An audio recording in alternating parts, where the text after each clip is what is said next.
hand it to her. Nikki has really got Vicki down to a T, doesn't she? She almost fooled me.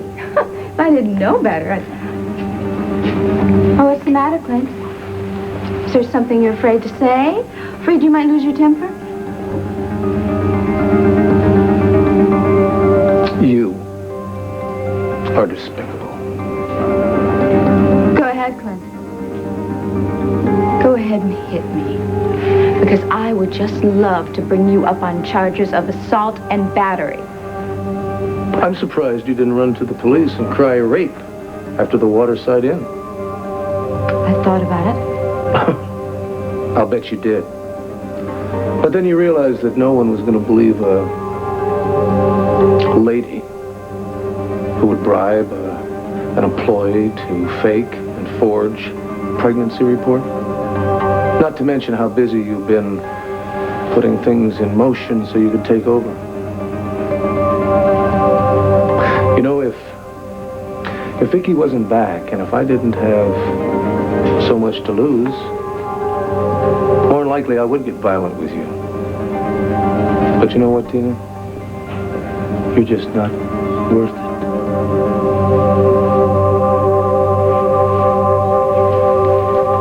You know, Dr. Polk, I don't really understand your line of questioning so far. You've asked me for dates.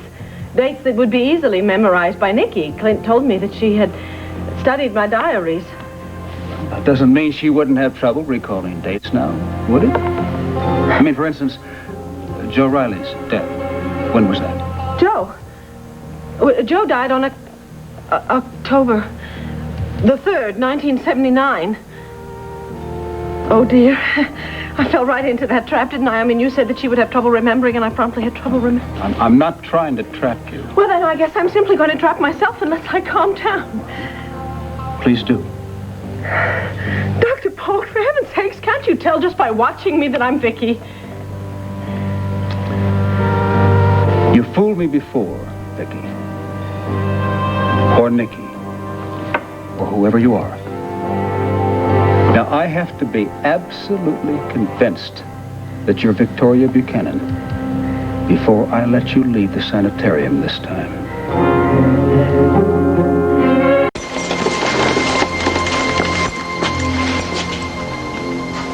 I smell gas.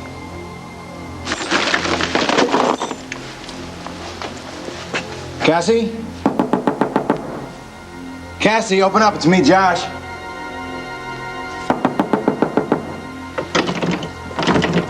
Cassie, can you hear me? Stay away from the door.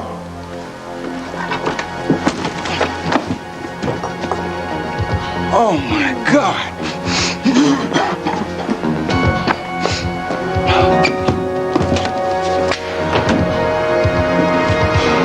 Lisa!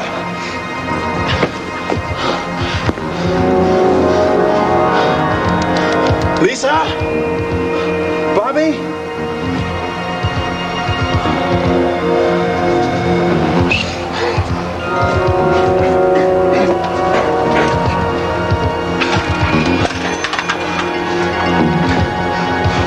Hello? Landview Hospital, yes, this is Dr. Hall. I have an emergency. Please send an ambulance. You calling me Nikki is not going to rattle me. What would you like to be called? Well, try Victoria. That's my name. I'm sorry, but I have reason to believe otherwise. Why don't you convince me? Now, would you have any objection to my recording a session? No, of course. Why would I object to that? Dr. Polk, I am not trying to cover up anything. I'm trying to get at the truth. Then we want the same things. But why don't we, you know, the truth is very elusive, you know. Why don't we start with the simple things? Name, address. Is that really necessary? I'm afraid it is. All right, then. My name is Victoria Lord Buchanan, of course. Do you still use your married name? Well, of course, I'm married. Oh, rather, I would be married if you and Ed Hall hadn't interrupted the ceremony just to bring me here. The address, please. Mountain View Sanitarium. Oh, no, I'm sorry. You want my home address, don't you? I'm sorry, it was the tape recorder just got me a little confused. I should certainly hope I know my own home. I spent most of my life at Landview.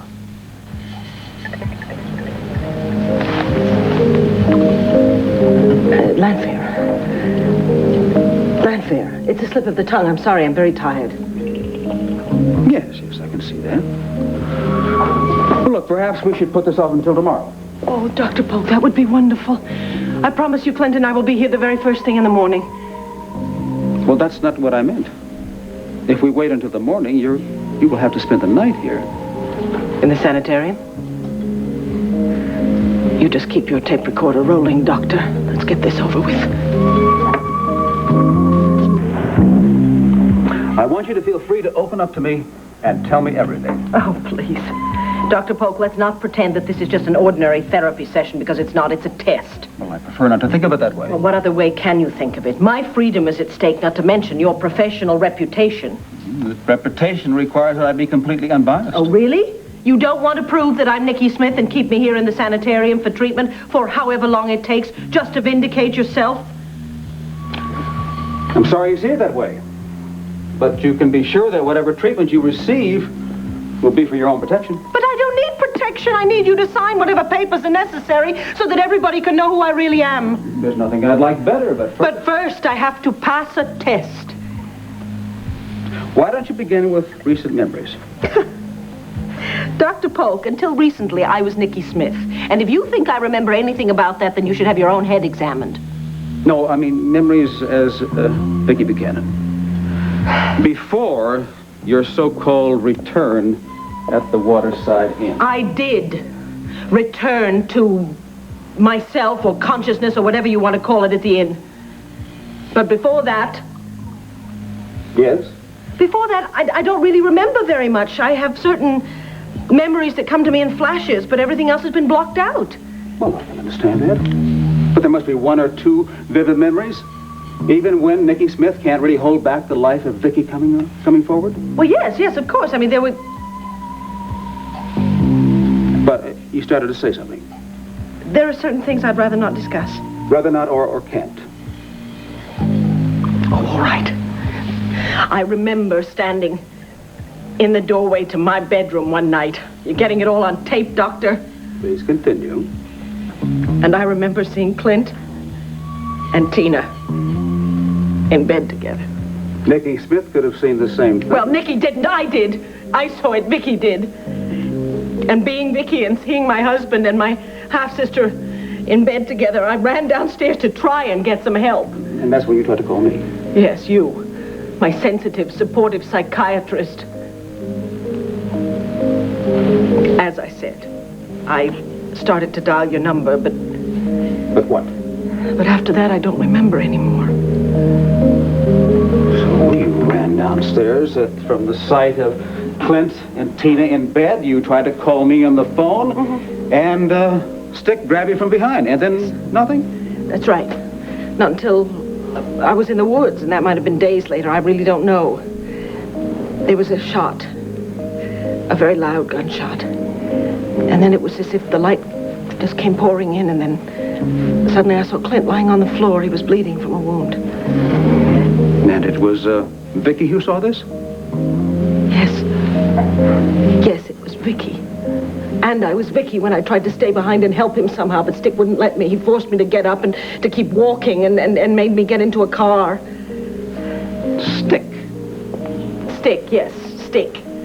Thomas Stickley, the man who kidnapped me, forced me to get into some car. How'd you know his name? How did I? How should I know? That was his name. Well, did he tell that to Nicky or to Vicki? He didn't tell me at all. I just knew it. Well, how could you know if you weren't yourself at the time of the kidnapping? How could you have known his name? I told you I knew it. Oh, then he introduced himself to you when you were Vicki again. I mean, like you said, days later. No, of course he didn't do that. I must have known it from before.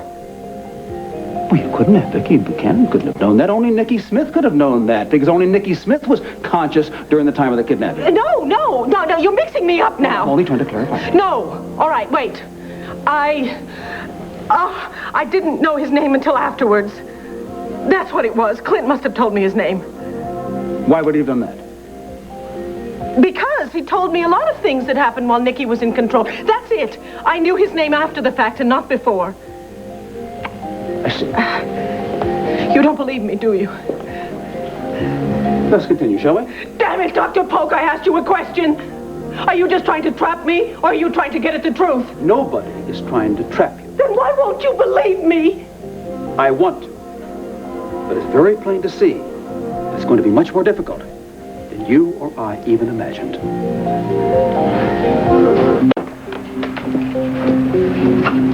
Where is she? Paul, what are you doing here? Well, you think I could stay home, not knowing whether Vicki was all right or not? Oh, I think she's fine. Look, Paul, you know that Dr. Polk has an emergency detaining form signed by Tina. So you let her walk into the lion's den. What choice did I have? You always have a choice. Any man can choose to defend his own. Against the law? What law? That man and Amy have 10 degrees, 10 diplomas. Is he wearing a badge, carrying a gun? This isn't Dodge City. I can't just... Wait, you can't, huh? She's in there against her will. Kick the damn door and get her the hell out of here. I can't do that. And you step aside, because I can. Now, wait a minute, Pa. Just, look, if you can't sit down and be quiet, then just go on home, will you? I got enough to worry about without trying to keep a bridle on you. All right, Clint. We'll do it your civilized way, see what happens. But I guarantee you come to my way, son. If it's not too late. What?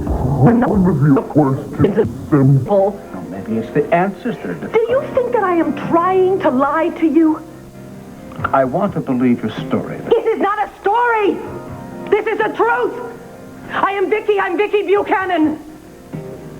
But the memory of when you're Vicki and when you're Nicky seems very inconsistent. Oh, that's because you're just confusing me with all your stupid questions. We have talked many times in the past. I don't recall ever having confused you. Now, do you? I don't know. I can't really remember every conversation I've ever had with you, Dr. Polk. Now, what about that phone call that you never had a chance to make? Do you remember talking to me after that? I don't know. Well, surely just a yes or no. Haven't you spoken to me recently? I don't. Or have you not? I don't know. I don't even remember what I'm supposed to remember. Who knows what the hell he's doing in there? Are you going to sit around here all night till he pronounces us sane? Paul, look, Marcus Polk is not Judge Roy Bean. He doesn't take people out and hang them from the nearest tree. He is a trained, respected psychiatrist. What is his pedigree worth, Clint, if he locks Vicki up here in this godforsaken place? All right, that does it. Just go home, will you? You're not making things easier for me, Pa. You're making them worse. No, Clint, I just came over to... Yeah, I know, to help me, but... Pa, the best thing you can do for me and Vicki is just go home. All right, if that's the way you want it. I'll call you as soon as I hear anything. Yeah, whatever. I'd walk through fire for you, you know that? I know you would, Pa. Just as long as you do. And I'll phone call with you. All right. Thanks, Pa. I can't answer any more of your questions. I'm sorry, but it is never... Please, don't let me go home. Don't make me stay here tonight. Don't make me stay here. I'm sorry, but it's The rule. No. To hell with your rule. Please, don't. Clint, I'm afraid that she's going to have to spend the night here. Like hell. You'll have to kill me first. Here you go, Woody. Oh, hey, thanks, Pamela. For my and some pineapple. That's because my father's going to be about an hour late, but then you are going to get the most delicious crayfish and shrimp dinner you've ever had. I'm drooling at the thought. Good. So, how does it feel to be back home? It feels absolutely wonderful. That was a rhetorical question. Oh. Because the moment we landed, your whole demeanor changed. I mean, all of a sudden you became this very relaxed and mellow lady. Well, maybe it has something to do with the fact that we have unpolluted air in Malachite. Maybe. Maybe it's because the air's not the same as the air that Asa Buchanan is breathing. Well, that might be too. Come on, I didn't mean that. That was just a crack. Sorry, I think you did. Oh, you know, it is going to be very interesting to see how I feel at the end of the week when you finish repairs on the airplane and we have to leave this deserted island. Come on. Now you gotta tell me. How did you know about Aces and Dorian's plan? That was really pretty easy. See, John Claude was walking into the living room and overheard you and Dorian and Asa plotting and planning. You're very lucky that I have one friend in that house. You played your part perfectly. Yeah. But I guess after, after playing and faking a death scene, any kind of acting would be easy for you. Come on. You think I was wrong? I mean, you think I was wrong? Making the man live up to the promises he'd made me for 10 years? I don't know. Look, I've done my damnedest not to judge you or Asa this entire time. I'm not going to start now. Okay, all right. Not a judgment. What about an opinion? Mistakes on both sides have led you both into the disaster zone. And from that, I don't think you'll ever recover. Whew. Well, that's a cheery assessment. You asked. Okay. Based on that opinion, what do you think I can do to correct it? Isn't it obvious? You're happy here. Your life is here. If I were you, I wouldn't get back on that plane. I wouldn't go to Landview. Asa Buchanan told you to say that, didn't he? He told you to come here and talk me into staying, didn't he?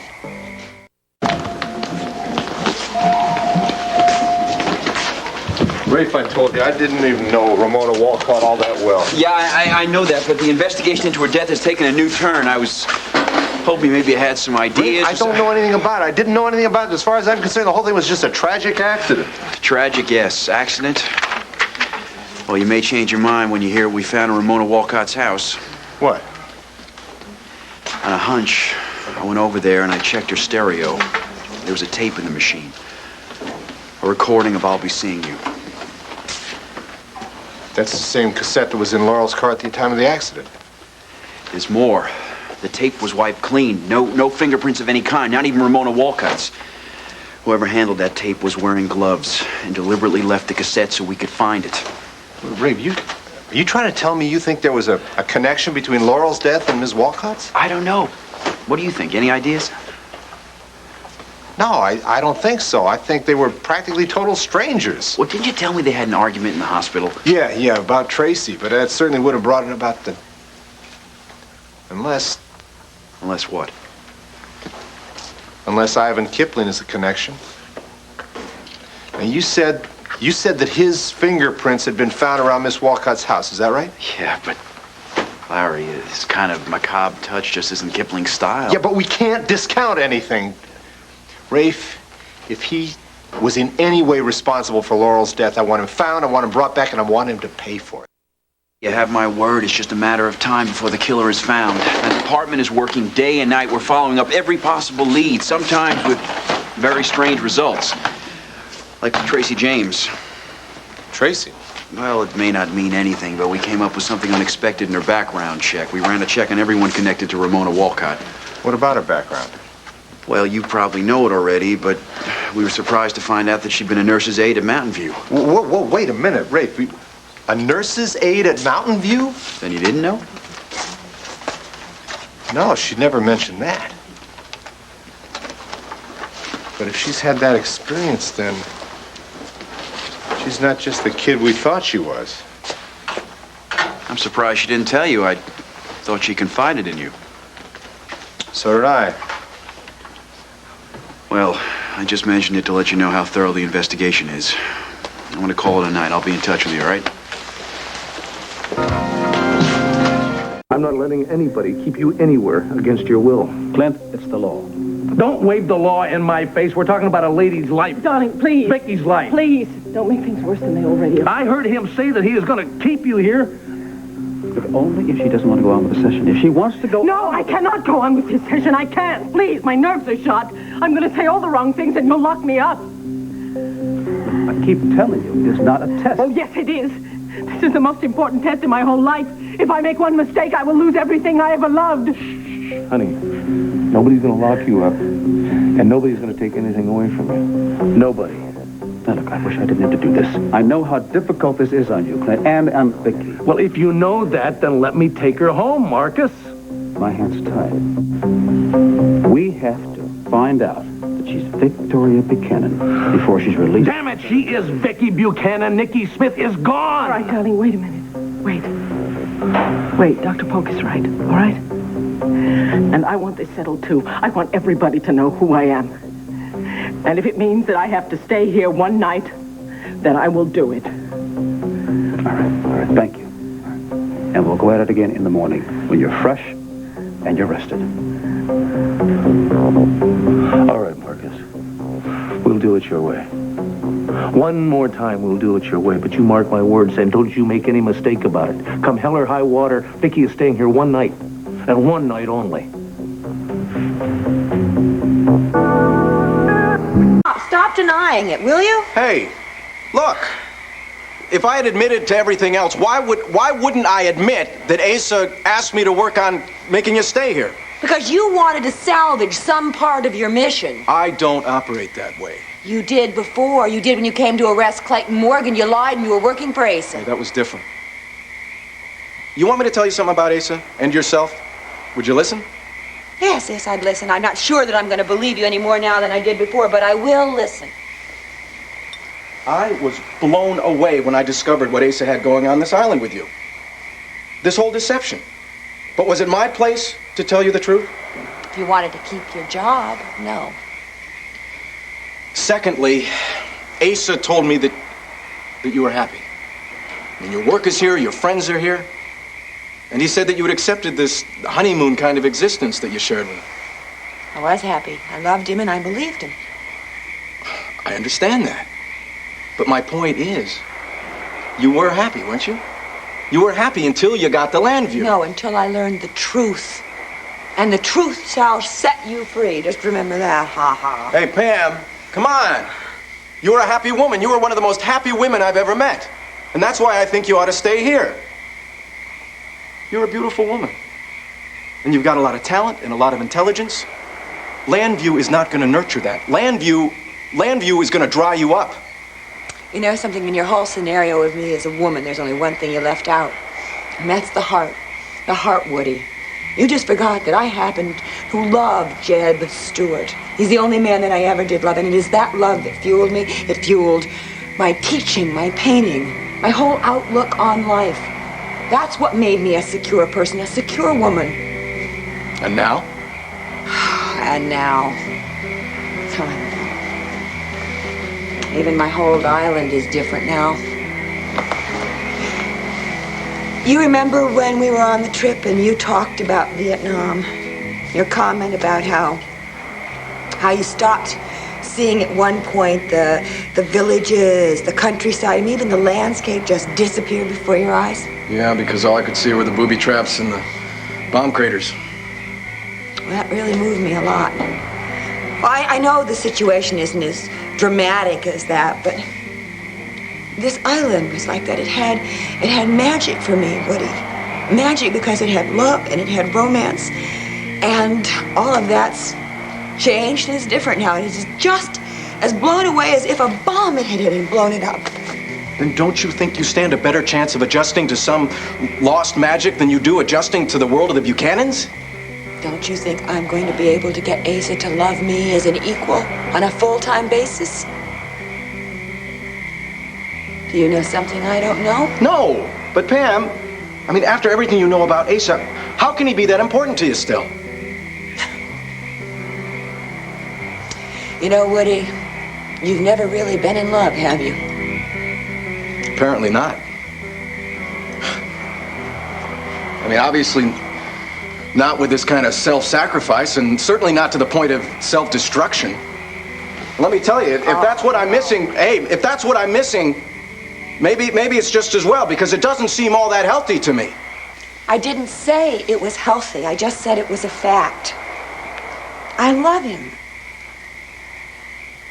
Listen, he may be able to do it. He may be able to kill every tender feeling I have for him. And if he does, then, and only then, will I be emotionally free from him. But you're a long way from that now, aren't you? Yes. Yes, I am. About as far as Malacava is from Landview. Mia! Hi. Pamela. Oh. I'm so glad you're home. I'm so glad to see you. Come on in here. Let me introduce you to a friend. This is James Michael Woodward, but he likes to be called Woody. Hi there. This is Mia Dunn's son, Oliver. To keep anything from you. So why didn't you tell me that you'd been a nurse's aide at Mountain View? Because I guess I just thought you'd get upset. Upset? I'm not upset. I'm curious. All right, it's true, okay? I was a nurse's aide. A very good one, too, if I do say so myself. So why'd you leave? It wasn't my choice. I was fired. Insubordination was the reason they gave. Insubordination? Oh, that was just the excuse. The real reason was... Go on. Look, I just hate having to tell you this, okay? Because I feel so... It just makes me feel so angry and so cheated. Larry had no problems at Mountain View until I ran into him. Him? Some doctor there. Yeah, he wasn't just any doctor either. He was the Look, he was just a very, very important person on the staff. And he would not leave me alone. What are you trying to tell me? Started out by little winks in the hall, and then I'd get in the elevator with him, and I could feel him, trying to touch me. And then one morning, he cornered me in his office, and he said, if you wanted Vance as a nurse's assistant, then you better come across. Who was this doctor? Look, I'd rather not say, okay? The point is, I turned him down, and not very nicely either. And the next thing I knew, I was dismissed. Sexual harassment. I hate that when a doctor does something like Okay, that. I knew you were going to be angry. That's why I didn't want to tell you. I still feel so much bitterness about this. I gave up all hope of any type of career in medicine. That's when you decided to go to art school? Yeah. I thought it would be the ideal way of life for me. Alone, private, no one to answer to but myself. But you came back to the hospital, Tracy. You joined our crew here. Now, why'd you do that? What made you change your mind? I haven't kept that a secret. I'm here because of you.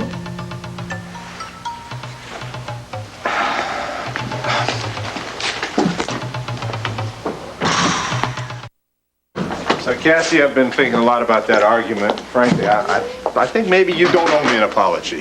What do you mean? I guess I don't know Tracy as well as I thought I did. What were you two arguing about anyway? Nothing. Oh, come on, tell me. I mean, she said it was a letter that belonged to her. You think it belongs to you? What is Larry, this? it was between Tracy and me. So you really don't think I can help you at all, huh? I wish you could, but I think the only person who can handle this issue is Dr. Polk.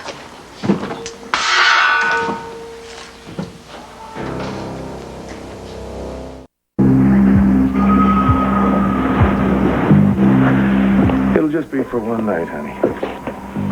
It'll all be over in the morning. You know, I remember the first night we ever spent apart. You had to go to New York for a conference. We must have called each other 10 times before morning. I missed you so much. I missed you more. You know why, don't you? Because you're bigger than I am. That's my girl. But we survived it, didn't we? You came home the very next day. Just like you're going to be coming home tomorrow. I want so much to believe that. I want so much to hold on to the faith that I've always had. Well, just hang on to it for just a few more hours, huh? A few more hours. A few more hours and I'll be in front of Dr. Polk's tape recorder again answering his stupid questions. Yes, but you'll be rested up. Sweetheart, you will come through with flying colors. I keep trying to tell myself that he's only trying to help me, that he's a nice man and a decent man, that he's not my enemy. Of course he isn't. Sweetheart, you were nervous today. And who wouldn't have been? But you'll see. Tomorrow will be a piece of cake. Sometimes I think tomorrow will never come. Sometimes I'm afraid that it will. Honey, you don't have anything to be afraid of.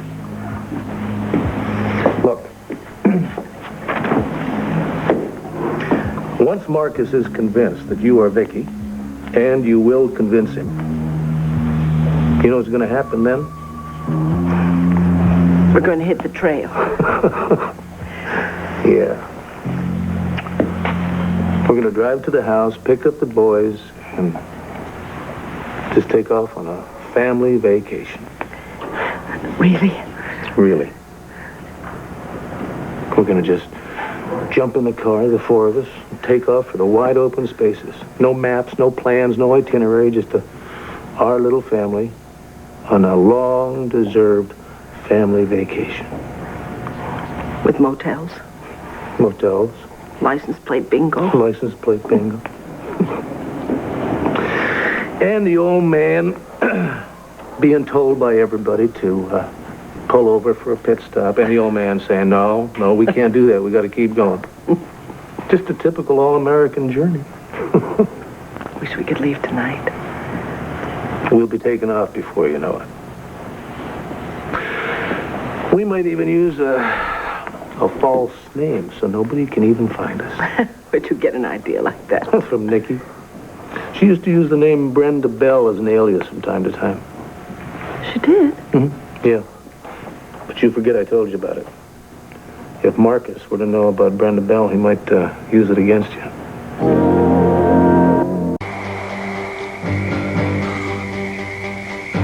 Mia, what's wrong?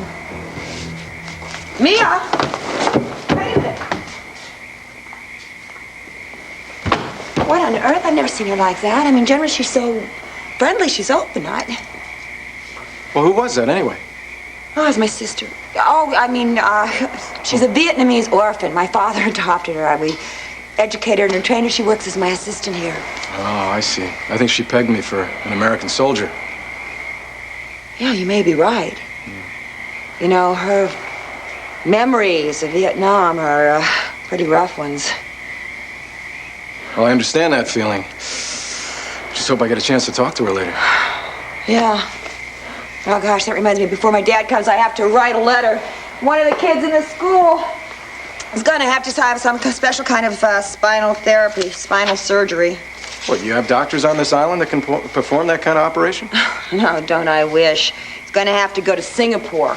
It's going to be kind of rough because he's going to have to be by himself. His parents can't afford to go. Give anything if our little hospital facility here was a full-range hospital, handle this kind of thing. So, what's the problem? The problem is money. Well, you know a guy with a lot of money. He's got a guilty conscience to boot. Oh, you know, you're right. Why didn't I think of that? Think of I'm Mrs. Asa Buchanan. I could build a hospital. I mean, I could hire doctors. I could. Yep. Before I did that, I could actually take that whole entire family to Singapore, couldn't I? Pay the whole entire bill. Woody, I can't believe it. You know something? I may actually enjoy this, being a billionaire's wife. What's wrong? I don't like people talking about me behind my back. Who was doing that? Oh, come on, Cassie, I heard you. I was just telling Larry Hey, about all right, the argument okay. we had. Please, time out. Would you two mind settling your problems amicably? This is a hospital, not a boxing ring. I've got a patient to see. You take care of it. Bye, Larry. I think I'm going to be getting home, too. Look, he's right, you know. I'm willing to forgive and forget if you are.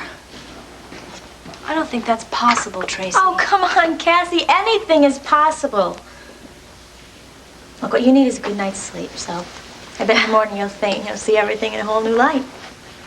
I don't think so. Cassie, it was just a letter. Something my aunt scribbled down in one of her movies. You're forgetting that I read that letter before you burned it. Your aunt was very upset about something that you had probably Cassie, done, and it was in that letter. Look, my aunt was always upset. She was writing the newspaper all the time. And the thing you've got to do is just try to forget about it. I'm going to Dr. Polk's first thing tomorrow morning, and I'm going to tell him everything that I read in that letter. What letter? You said yourself it's all burned up. Well, it doesn't matter because I remember what it said, and if it didn't make sense to me, it'll surely make sense to Dr. Polk. Good night, Tracy. Good night. Sleep tight. This patient coming through here. What's going on, Jack? Look, that's Lisa. What happened? Gas inhalation. I'm having trouble getting a pulse. All right, get 3 ready. Let's go. Come on. Can I help? Yeah, we're gonna need all the help we can get. Man, I'm all right. Where's Lisa? Come on, hold on. You're not going anywhere. Nah, man, where's she at? Because we was together. Man, what the hell happened? There's a gas leak in Cassie's apartment. You sure? Where's Lisa? Wait, no, I gotta find her. Not now. Man, I gotta Come on, find we have Lisa. to take care of you first. No, look, forget about me. Where's Lisa? Look, this is incredible. Hey, did they say anything happened to Cassie? No, just her apartment. There was a leak in a gas line, that's all. Well, Excuse me. What were Bobby and Lisa doing in Cassie's apartment? I don't know right now. I'm too tired Yeah, but to what care. happened to Cassie? Where is she? I don't know. It was just Bobby and Lisa in there. Excuse me. Bobby and Lisa? She wasn't there. That means she was still able to talk to Dr. Polk.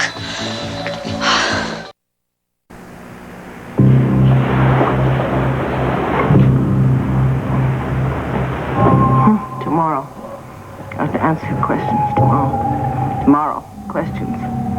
Answer. Wrong! You can't fool me, Nicky. I'm not Nicky. You can't fool me, Nicky. Can't fool me, Nicky. Kidnapped yourself and tried to run. You didn't fool me, Nicky. Me! Help me!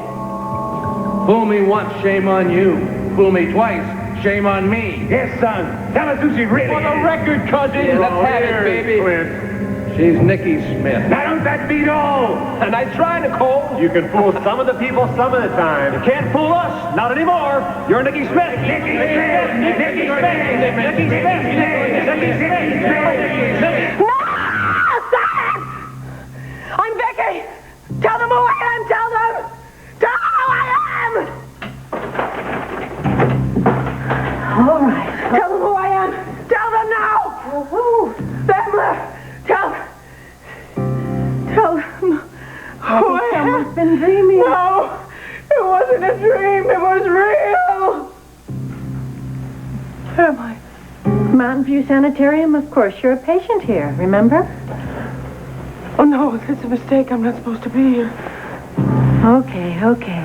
Now listen to me. My name is Nurse Cunningham, and I'm going to be watching over you for as long as you're with us. I'm not going to be here. Tomorrow I'm going to go out. I'm not supposed to be here. I'm leaving tomorrow. Yes, I think it's very late, and I think you need a little rest. Yes, I do need rest. I have a big day tomorrow. Of course you do. I do. Tomorrow I have to tell them. I have to prove to them who I am. And then they can let me out of here. Now lay down, put your head down, close your eyes, and the bad dreams will all go away in time.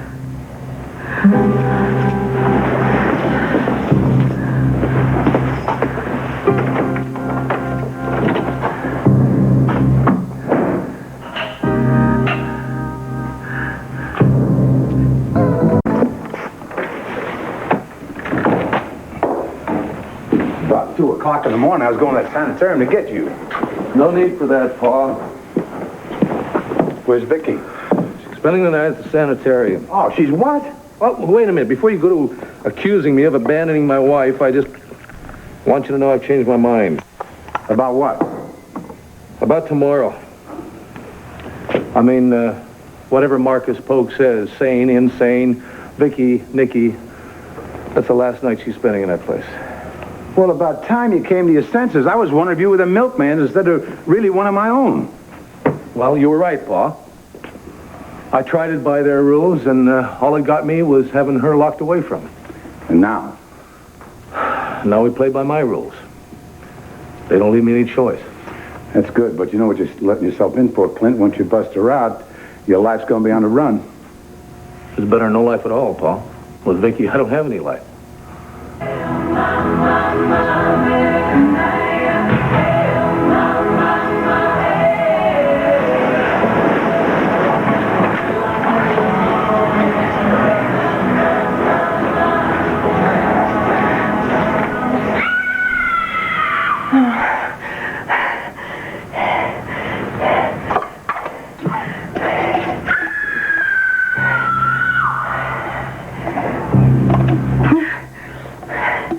There's got to be a water fountain in the hole.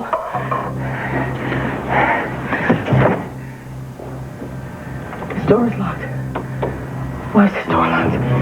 Who locked this door? Hello? Help! Nurse!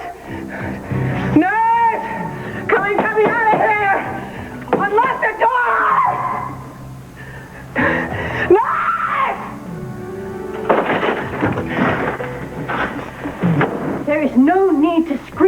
Smith. I told you. My name is Victoria Buchanan. I want a glass of water, please. Okay, I've been asking some of the nurses about you when you were here before. I've never been here before. That was Vicki Smith. My name is Victoria Buchanan. They're always saying that you're always wanting something. I want a glass of water, please. Fine. I will get you a pitcher. Excuse me, why can't I get it myself? Because it is easier on the staff, and we have had a little bit of trouble down the hall. What kind of trouble? None of your concern. We are just keeping all of the patients locked up to protect them tonight. Okay? If you need anything, just push the call button. Wait a minute. Please. Why do you have to keep me locked up in here, please? I mean, I'm anxious enough about tomorrow as it is, but keeping me locked up in a cage is only making me... Miss, please, I'm sorry. I have my orders. And look at this room. This very nice room. Look at the room. It's a very nice room. It's a lot better than the room you had last time. No, I told you I've never been here before. Okay, I'm victorious. You can. I will be back in a minute with your water. Oh, please wait. Please, miss. Please, nurse, don't lock the door. Please, don't lock the door. I hate being locked up. I never liked it. Please let me out of here just for a minute. Please, open the door. I hate being locked up. Let me out. Let me out.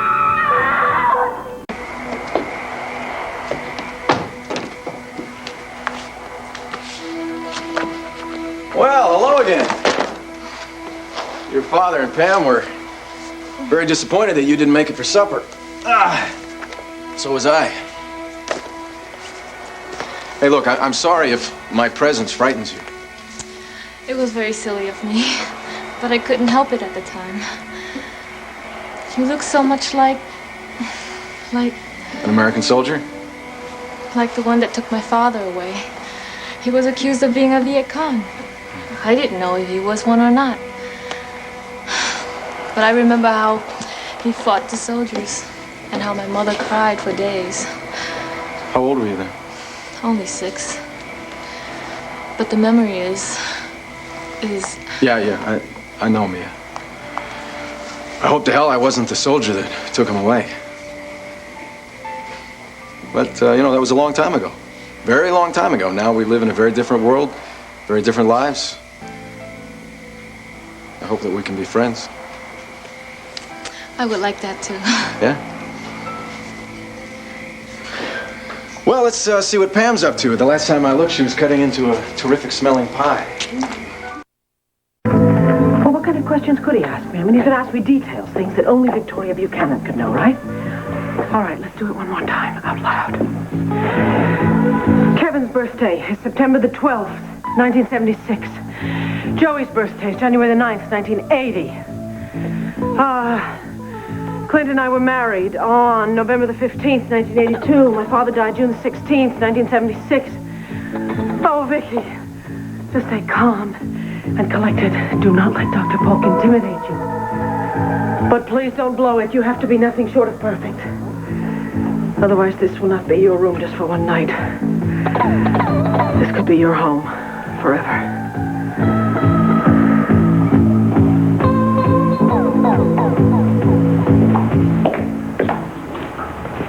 Cook is waiting breakfast for you, son. No thanks, Paul. You're gonna need your strength for what lies ahead. I'll be ready for whatever happens. You didn't sleep at all, did you? No. And if I know Vicki, neither did she. She's probably pacing the floor right now, counting the minutes till 10 o'clock. Is that when the session starts with Polk? Yeah, which means that the decision should be made one way or the other by 11. Well, we're all set to go here. I'll put my plan in motion. Oh, good. Does Kim know to have Kevin and Joey all packed and ready to go? We're all set at our end. You do yours. There's no way Vicky's going to stay in that institution. I wish I was as sure of that as you were. You can be sure.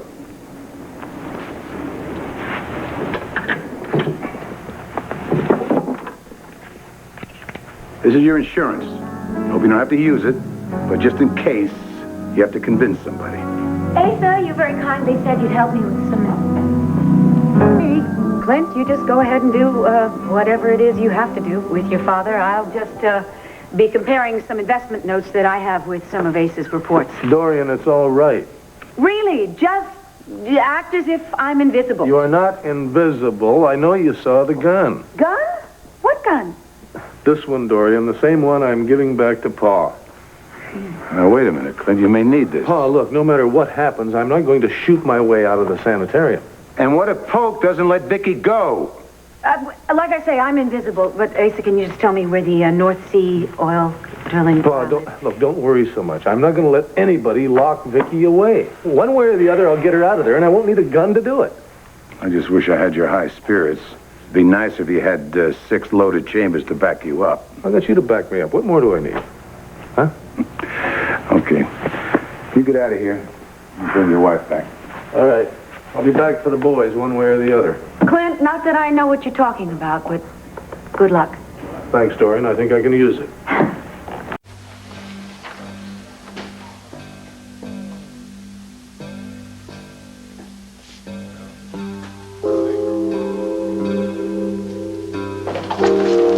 Bobby, come on, why don't you go on home? You've been here all night. I'm going nowhere till she wakes up. You can't go in there, man. I told you that. It's only for the family. Those are the rules. I know about your rules. I've been told so many times, know them by heart. If I can't go in there and hold her hand, least I can do is watch her. Unless you got a rule against that, too. No.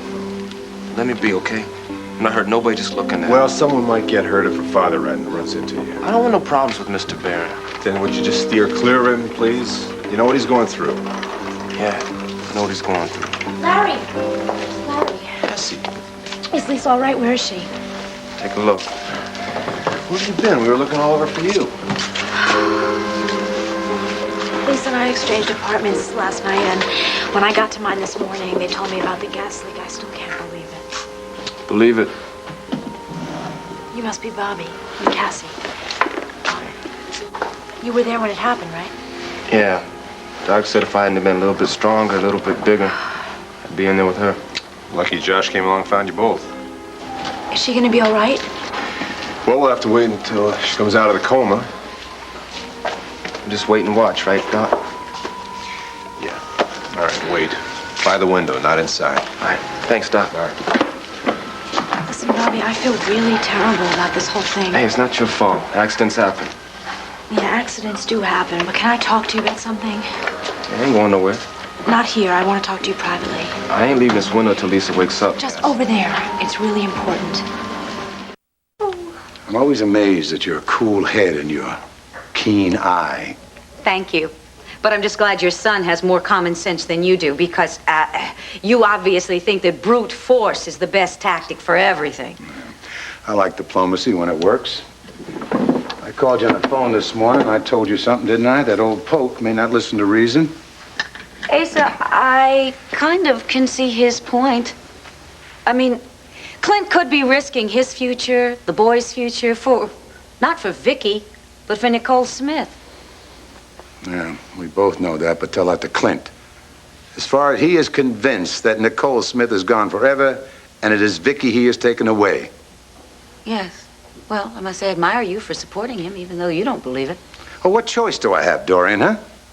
My boy believes that woman is his wife. And even if I'm going to lose them and never see the grandchildren again, I have to stand by him. Well, then, good for you. It's funny. Everybody's got something to lose in all of this, except one person. Right, little old Tina. I give my teeth to know what that jigsaw puzzle brain of hers is doing. Maybe I could cut her off at the pass. Oh, I'd love to see you do that. In fact, if the North Sea oil deal can wait, I'd love to help you. You do that? Oh, of course I would. Why sit around here and wait when I can go out and tackle Tina? Be careful with those furs. Yes, Miss Lord. Oh, and that taffeta gown. Be extra careful with it because I want to wear that when I have my first dinner party at Lanford. Yes, Hold Miss Lord. still, Miss Lord. We don't want to look like cotton candy, do we? It's fine. I am in your hands, Maurice. Just make sure it looks good. Stylish, but not overdone. Because when I enter in Lanford, I really want to make an entrance. I want it to be elegant. It's sensual. It's you, Miss Lord. I know it is, isn't it? Oh, that's probably the reporters and the photographer from the Chronicle. Entrez-vous. Tina. Oh, it's you, Steve. I thought you were from the media. Oh, sorry, just your humble attorney, and as such I have to say. Oh, thank goodness you're here. Now, these bags, these are all ready to go, right, Maxine? Yes, Miss Lord. Oh, and then come right back up because there's going to be plenty more. Sure thing. Now, Tina, as I was about to say... Steve, I don't want you to get the wrong idea. I'm very happy you're here and everything, but I don't see how there's going to be any kind of matter that needs your attention. You haven't moved into Landfair yet. No, but that's just a matter of time, 2 or 3 hours at the most. Yeah, well, a lot can happen in an hour. Vicki hasn't been declared Nicky yet, and I think you're moving much too fast. Oh, darling, we haven't got much time. Hold me, please. I'm holding you. I'm holding you. I must look like such a mess.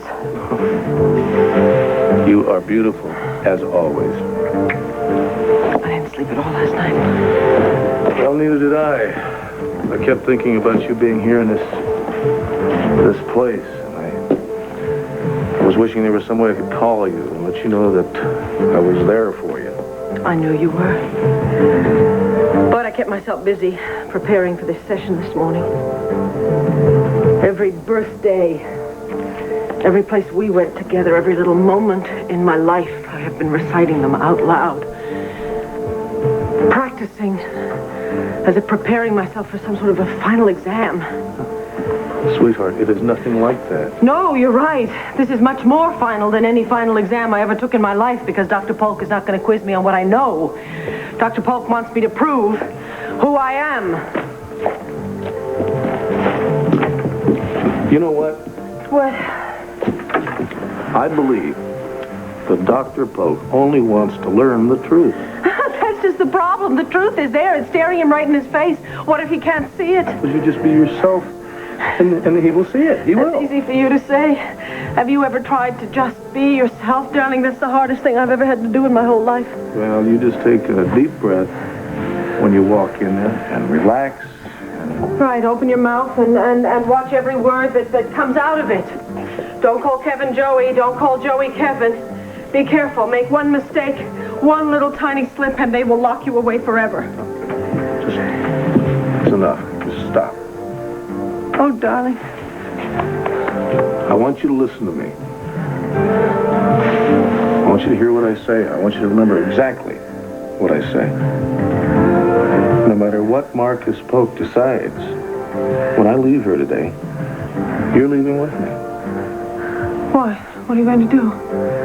I just want you to know that you're not staying here. That's all. Oh, wait a minute. Clint, promise me you won't do anything foolish. To smell the gas before it was too late. I couldn't smell it because of flowers. I brought some flowers in from the front door. I wasn't expecting any flowers. Who would have sent flowers? You tell me. I ain't seen no card either. I know Rob wouldn't have sent them. The way we've been getting along, he would have never sent flowers. Yeah, well, somebody did. I got no idea. I don't know. Tracy, what's the matter? You couldn't hear us from over where you were standing before? I beg your pardon. I have more important things to do than eavesdrop. Since when? Hey, look, I see Josh. Excuse me, Cass. I'll talk to you later. Right. Look, it's bad enough with you pestering me. You don't have to bother Bobby. He's been through enough. I have a lot of questions, and I expect to get a lot of answers, Tracy. Oh, like what exactly? I haven't forgotten about that letter you got from your aunt. Look, I gotta go deliver. I wonder what this Dr. Polk will think when he reads it. You know, I retyped another one. And I also sent him a note saying that the one that you sent him, that was from your aunt, was a fake. Why would you do that? And why do you keep doing these nasty, dreadful things to me? It's out of my hands now. It's up to Dr. Polk. And I'm sure he'll know the truth. Any decision that's made from now on is up to Dr. Polk, and not me.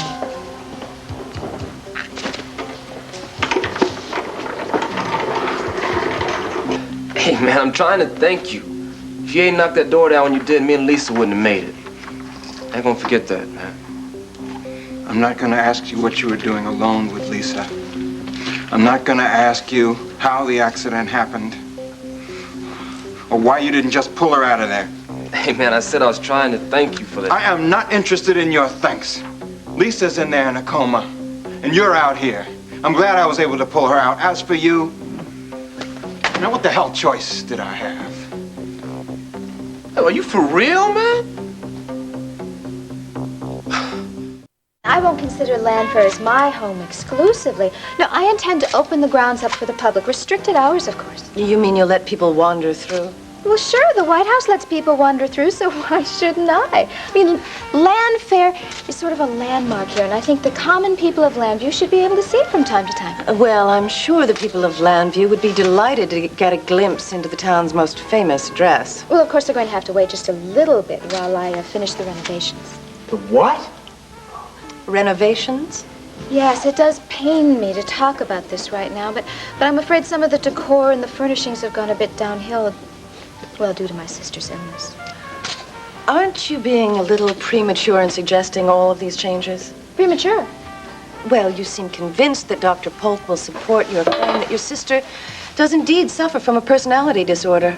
Well, I have every confidence in Dr. Polk, and that confidence comes from the knowledge that I know that Victoria Buchanan is actually Nikki Smith. What if you're wrong? I'm not wrong.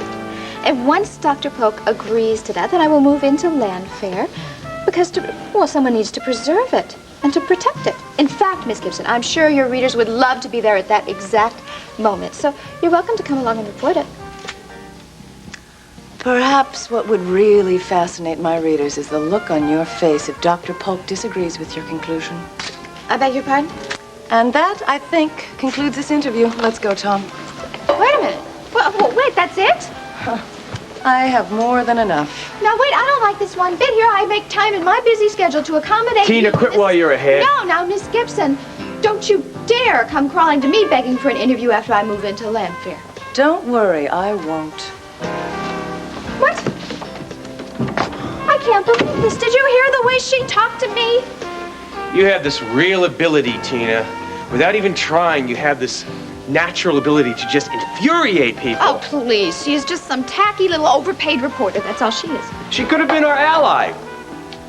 If you could have tried being a little less sure of yourself, a little less self-assured. See, would we get to what is important here? Now, do you think I have too much makeup on? Now, what do you think? Now, you be honest with me. I didn't think you did, and I was wondering. All right, I'm sorry that I even bothered you. Let me guess, Rob didn't send the flowers, right? No, he didn't. When I asked him, he laughed. What about your father? No, he didn't either. And when I asked my mother, she was even too busy to come to the phone. We got two mysteries here, Cassie. Two? And number one, somebody came here messing with your stove to start that gas leak. Robbie, we don't know that for sure. Number two, somebody brought flowers in here to come up and smell of the gas. We can't prove that either. Which brings us to mystery number three. Who's the target? Is it you or Lisa? Or me? Or me and Lisa? Somebody wanted to get one of us killed. You really think somebody's out to murder one of us? Hey, everything seems to point to attempted murder. Now, before they attempt it again, why don't you and me put our brains together and start talking motive? Bobby, what are you thinking? I want to know who wants to see you dead, Cassie.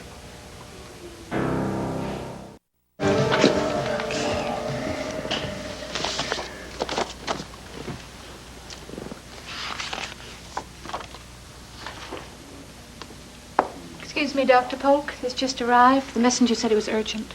Oh, everything seems to be so urgent this morning, Janet. Why don't you read it to me while I sign these letters, all right? All right. There's a note attached from Cassie Coronel. Dear Dr. Polk, recently my husband, Rob, delivered a letter to you written by Ramona Walcott before her death. But Ramona didn't write that letter. It was forged by her niece, Tracy James. Go on. Tracy ripped up the original letter. I found the pieces, but once again, Tracy discovered them and burned them. Enclosed, you will find my attempt to reconstruct the letter from memory. I hope it makes sense to you. Yours truly. What, the letter? Read the letter. Dear Dr. Polk, I am afraid for my life. I've come to the terrifying conclusion that my niece, Tracy... Yes? It stops there. There are a few more words, obsessed by and seeing you. And that's all? Yes, Doctor.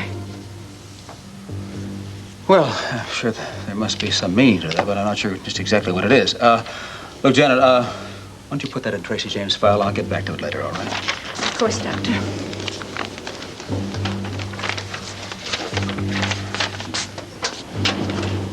I suppose Nicole Smith comes first today. Yes, she is a priority this morning. Oh, Janet, look, bring that file of Tracy's over here, and I'll put it in my desk drawer.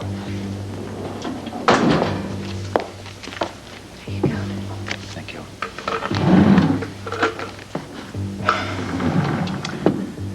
Now, whether or not she is Nicole Smith or Victoria Buchanan, that remains to be seen.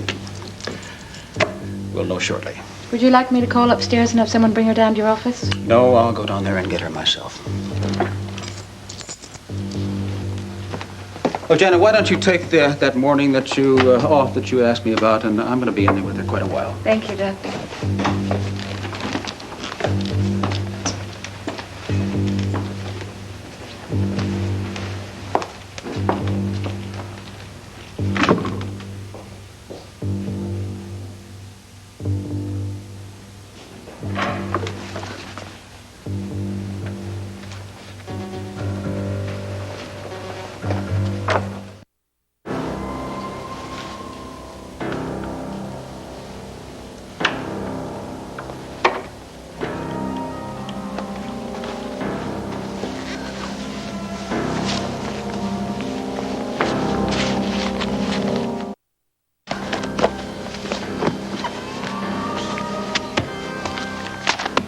Where is it?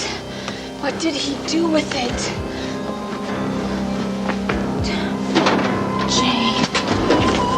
James. J-A-J-E-A. What did he do with it? Where would he?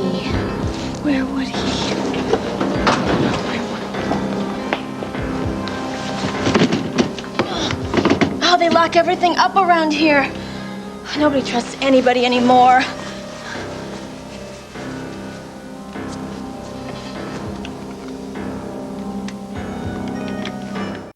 Look at me. Please, sweetheart. You're planning to do something violent, aren't you? There's nothing for you to worry about. But I am worried.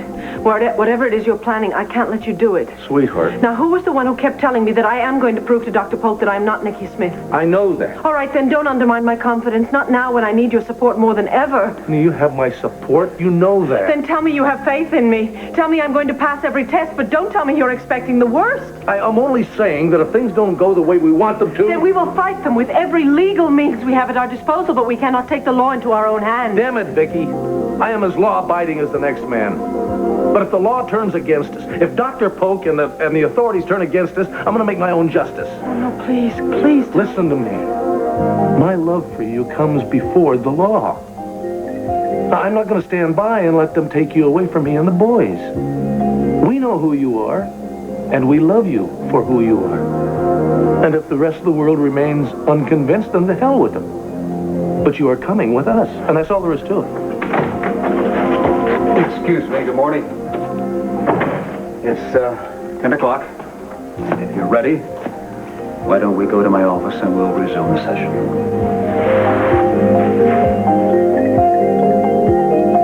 The voice of reason, but Vicki hasn't even started her interview yet. I mean, what? Now, that's no way to think, okay? Now, look, I'm not just going to treat for breakfast. I'm going to treat for champagne and eggs Benedict to celebrate my victory. I'll stick to coffee and Danish, thanks. Oh, all you lawyers are alike. I swear, no faith, no trust, no any... No way, Dorian. I'm not in the mood to deal with you today. Would you please just leave? Thank you, Tina. It's nice to see you, too. Hello. You must be a new friend of Tina's. She doesn't have any old ones. They all wise up and go away. Very funny. This happens to be my new attorney, Stephen Domino. Stephen, this is... Dorian Lord. We've met? No, but I certainly know you by reputation. And I was a faithful viewer of your television show. It's true what they say. You're even more attractive in person. Oh, how sweet of you. What are you doing working for Tina? That's none of your business, Dorian, and if you don't mind... And what is all of that? Packed up, ready to move? The vulture cage at the zoo is full up, so it must be land fair. Tina, why don't I leave you and your friend to talk? No! Oh, yes, why don't you, Mr. Domino and Tina? We do have so much to talk about, don't we? Yeah, I'll get us a table down in the lobby. Mrs. Lord, so nice to have met you. Oh, please, I hope it won't be the last time.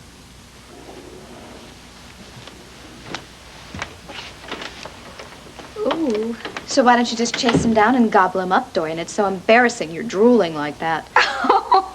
No, dear. That would be your style. I certainly don't gobble.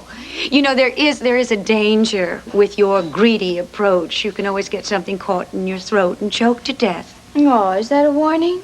No, it's a prediction. Would you like to hear it? No. But I'm sure you're going to tell me about it anyways. Yes.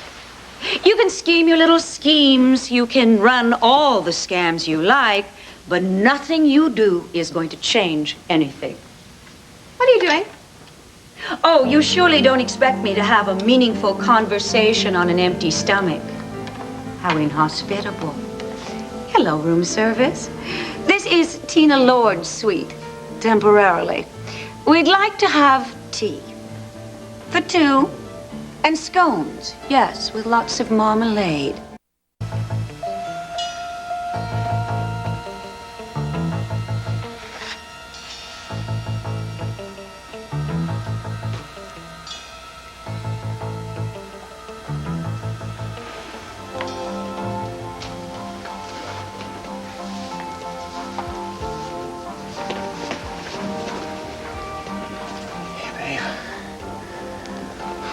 It's me.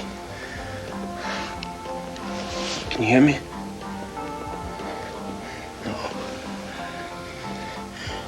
Yeah, I'm stroking your hair right now. Can you feel that? Maybe this coma might be deep, but it's not too deep to keep you away from me.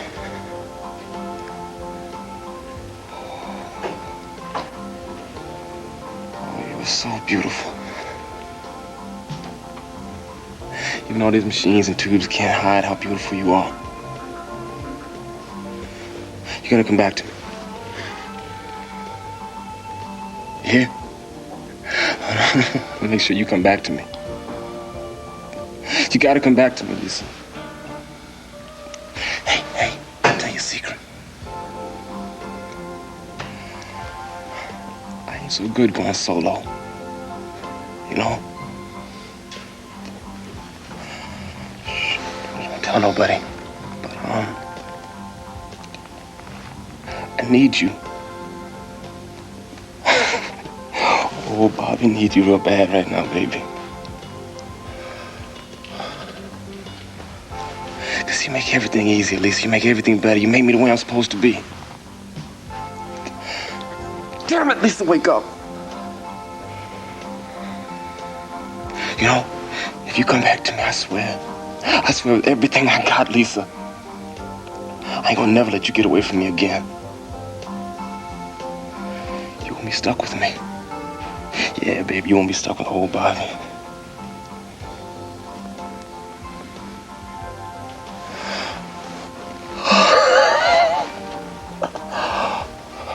I knew you'd come back to me. Lisa, calm down. Let me go! Yo, Lisa! Let me out of here! Let me out of here! Let me go!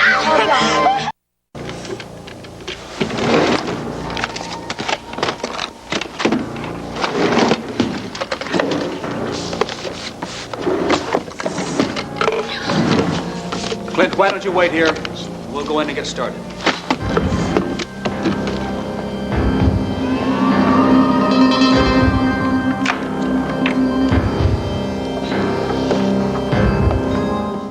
Torture for you, waiting like this?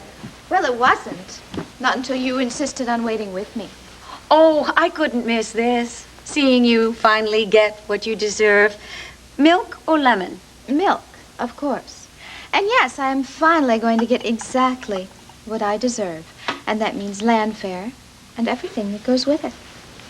You're the picture of confidence. Do you know something that I should know? Scone? Yes, please. Dorian, you and I are past pretending. You know the exact same things about this situation that I do. In fact, everybody intelligent in Lambview knows it. Oh, and you include yourself among them? This psychiatric examination is merely a formality. You know that. Here we sit waiting for Dr. Polk to draw the same conclusion that you and I know. That Victoria Buchanan is long gone and has been replaced by Nikki Smith. You're sure of that, are you? Dorian, please. You are many things, but dumb is not one of them. You have known for some time, and so has Asa, and Clint even knows. He admitted it to me. Oh. So what if what you're saying is true? Well, what, you're admitting that Vicki is really Nikki? No, I'm not admitting anything of the sort. But may I remind you, the Buchanans are the Buchanans. And you, once again, are underestimating them.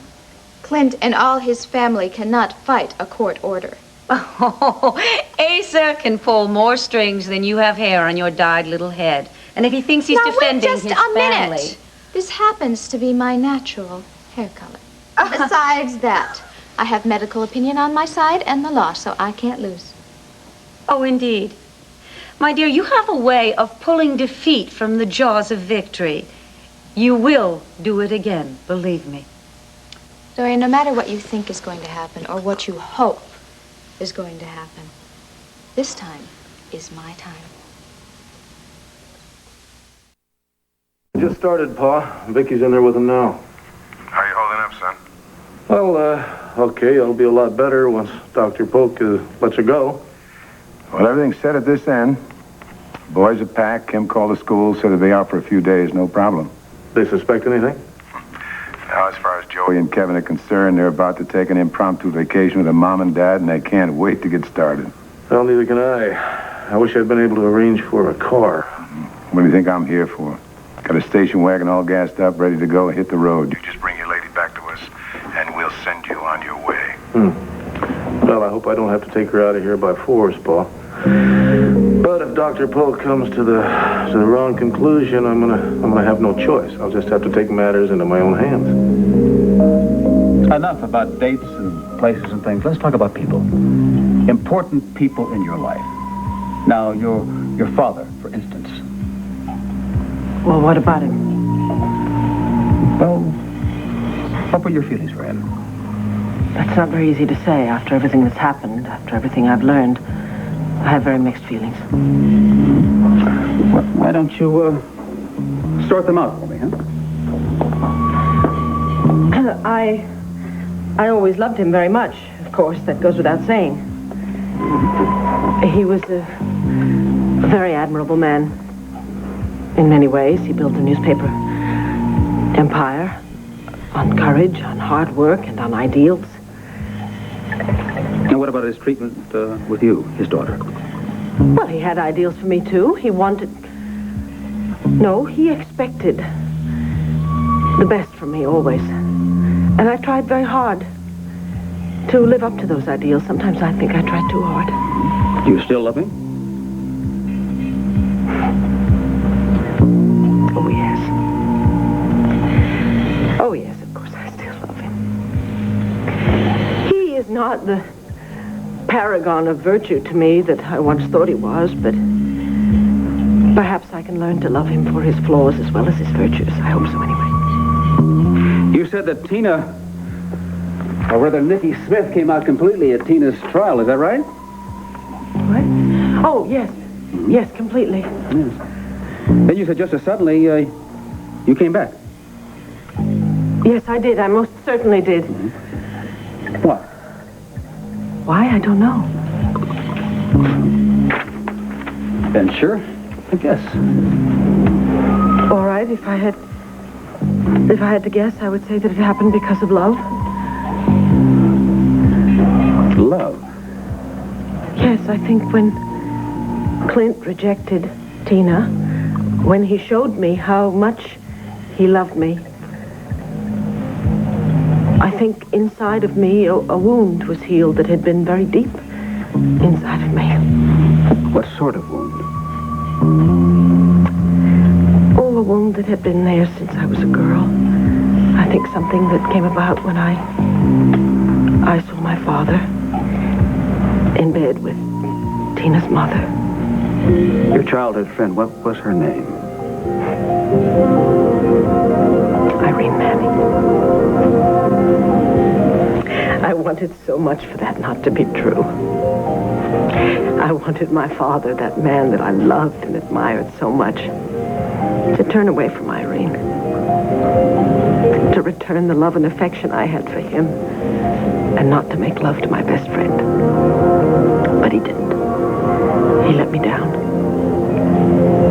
And I think the wound that was created then remained until Clint, a man that I love and admire more than anyone else,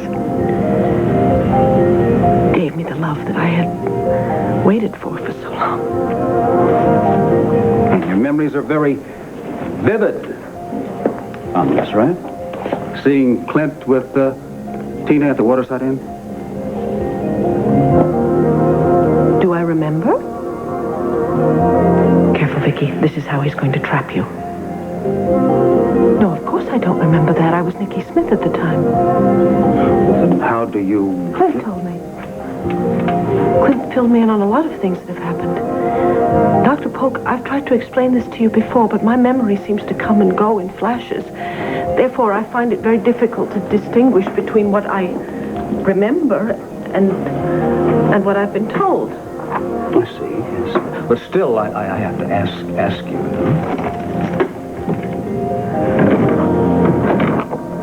It's odd. Excuse me? I'd sworn I'd locked... Oh, never mind. Look, who's Elwood Briggs? He's the city editor at the Banner. Mort Evans? Mort Evans is the copy editor. He's been with us about 10 years. And who is Tracy James? Tracy James? She doesn't work at the Banner. Tracy James. I don't remember. I can't remember. Please answer the question. I'm trying to, but Dr. Polk, I think you have to understand that, you see, I was Nicky for a very long time, and I think that some of the people that Vicki, that I knew, may just have slipped my mind. Then you don't remember? No, I'm sorry, but for the life of me, I can't remember anyone by the name of Tracy James, no.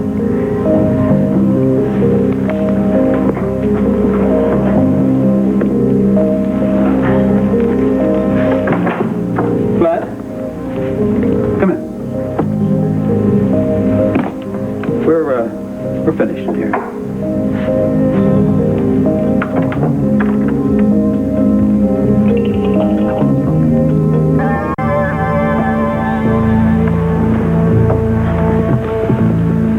Now, I regret to say that there were questions designed to entrap you, but they were necessary to arrive at the truth. And I believe I have that now. Well, if you want to ask me any more questions, I'd be perfectly willing to answer anything you want. No, it's not necessary.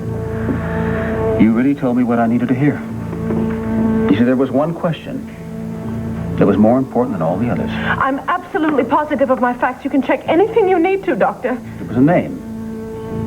The name Tracy James. I asked you if you remembered her, if her name meant anything to you. I know, and I said that try as I might. You couldn't remember her. I'm sorry, I just can't. There's no reason why you should.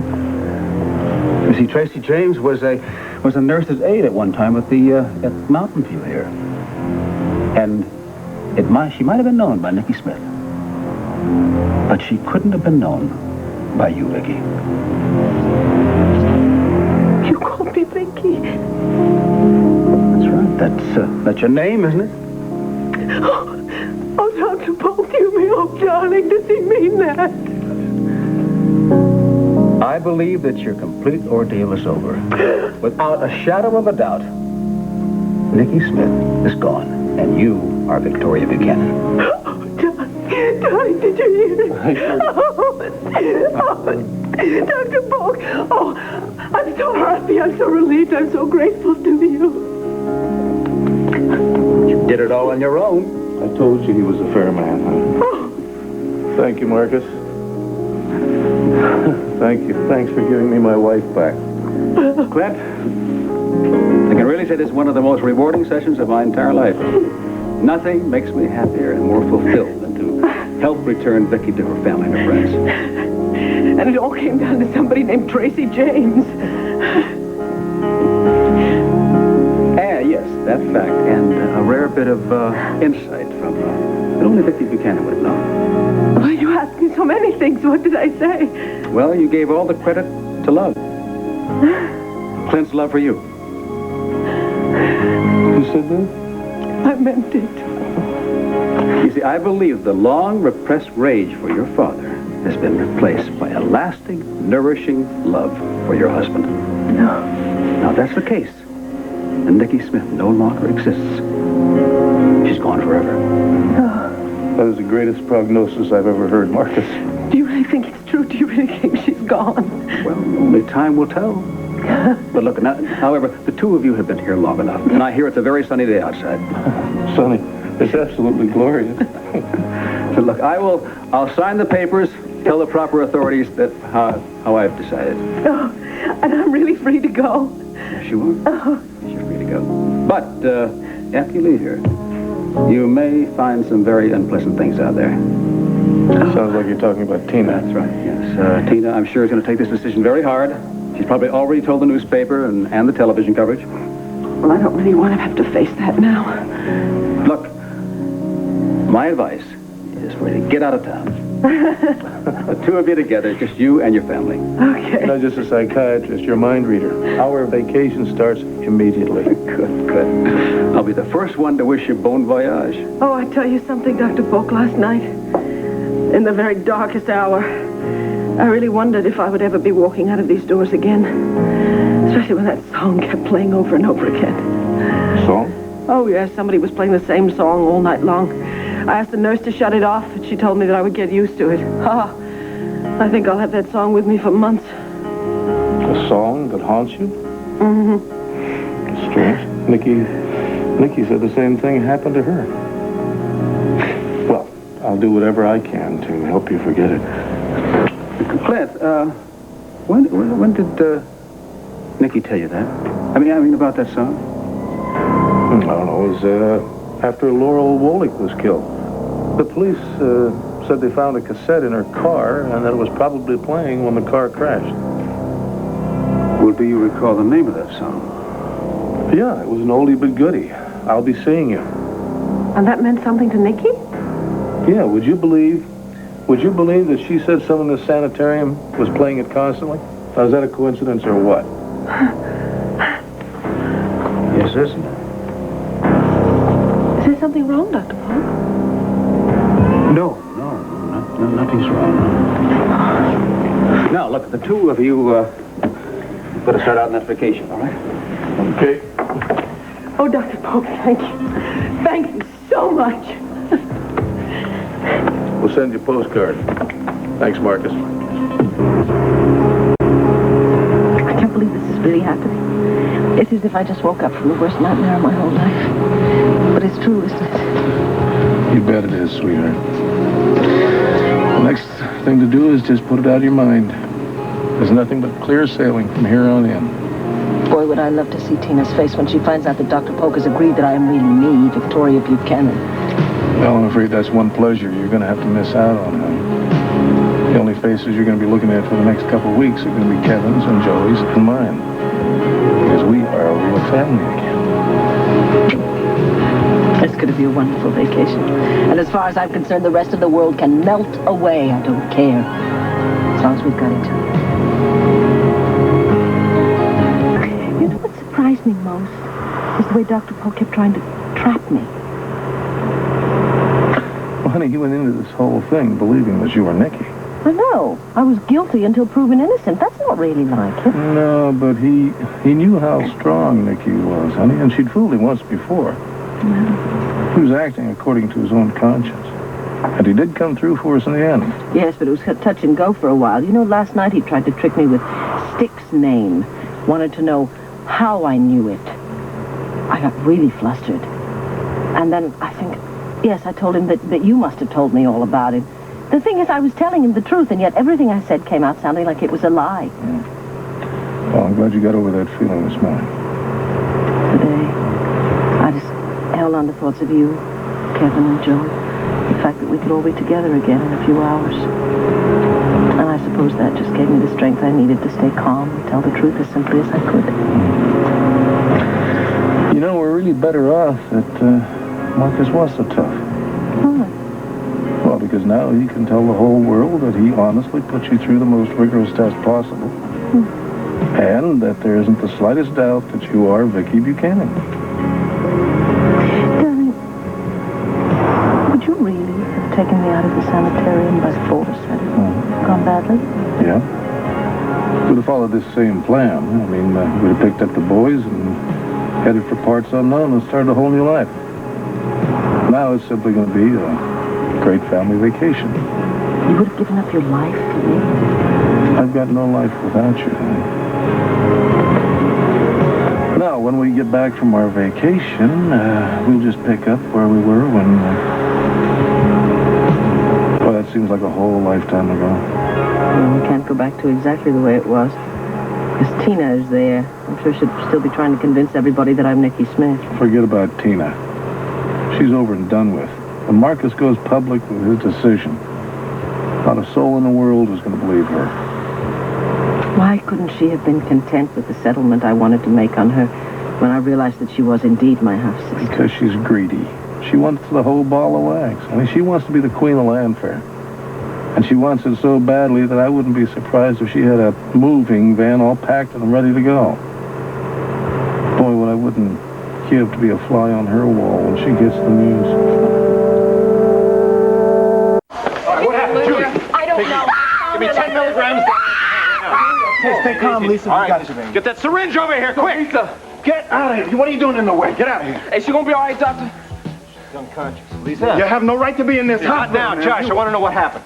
I don't know. It all happened so fast. I just snuck in here so I could look at her. How? The lady had her back turned, and I was worried. I wanted to come in and see how she was touch doing. anything?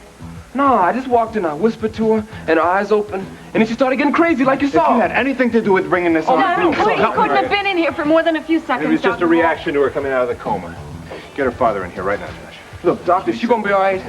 I mean, we was both knocked out by the gas. How come I'm fine and she's still having problems? Yeah, just tough All right, luck. that's enough. Josh, please.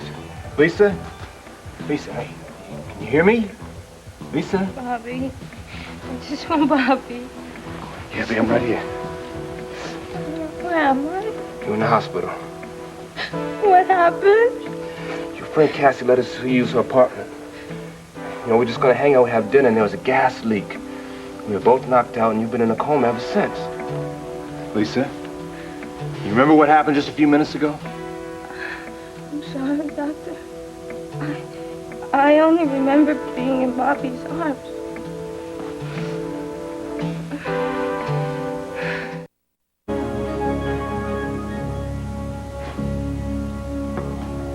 Dear Dr. Polk, afraid for my life, I've come to the terrifying conclusion that my niece, Tracy, obsessed by seeing you.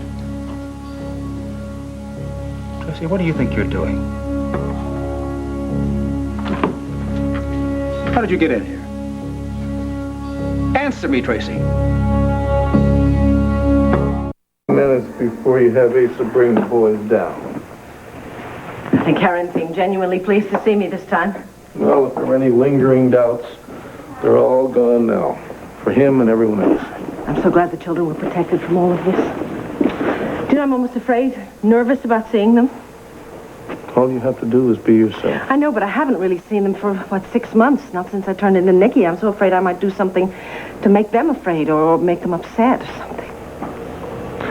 Honey, as far as they're concerned, you've been here all along. Yeah? And you and I are just coming back from a couple days at the shore. I know, but it's hard to accept that somebody else has been acting as their mother. Honey, Nicky agreed to the divorce provision that I get the boys for the first 6 months. She knew that they would be better off with me at Ace's house. So they really just think I'm coming back from a business trip, right? That's right. And they couldn't be happier. I'm sorry, folks. I can't keep my cowboys waiting another second. Come on in, boys. That's all right, Ace. Oh, children. Oh, my babies. We'll be staying home, right? Oh, yes, you're going to be staying home from now on. We will all be together from now on, and we will never be separated anymore. Oh. He won't be all right. We're going to contact your father and tell him you're out of the coma. Yeah, I'll call him. Dr. Wallach, Bart, good news. What's that lowlife doing in there? Oh, wait a minute. Get him away from my daughter quick before I go in there and toss him out myself. Josh, would you please do it? Okay. Sorry, Bobby. Time to split. Of course, you all right now? Mr. Barnes out there. He's calling in the troops. Look, I'm getting tired of being pushed around. Bobby, she ain't trouble. All right, babe, for you. Take care of yourself, all right? Talk to you later.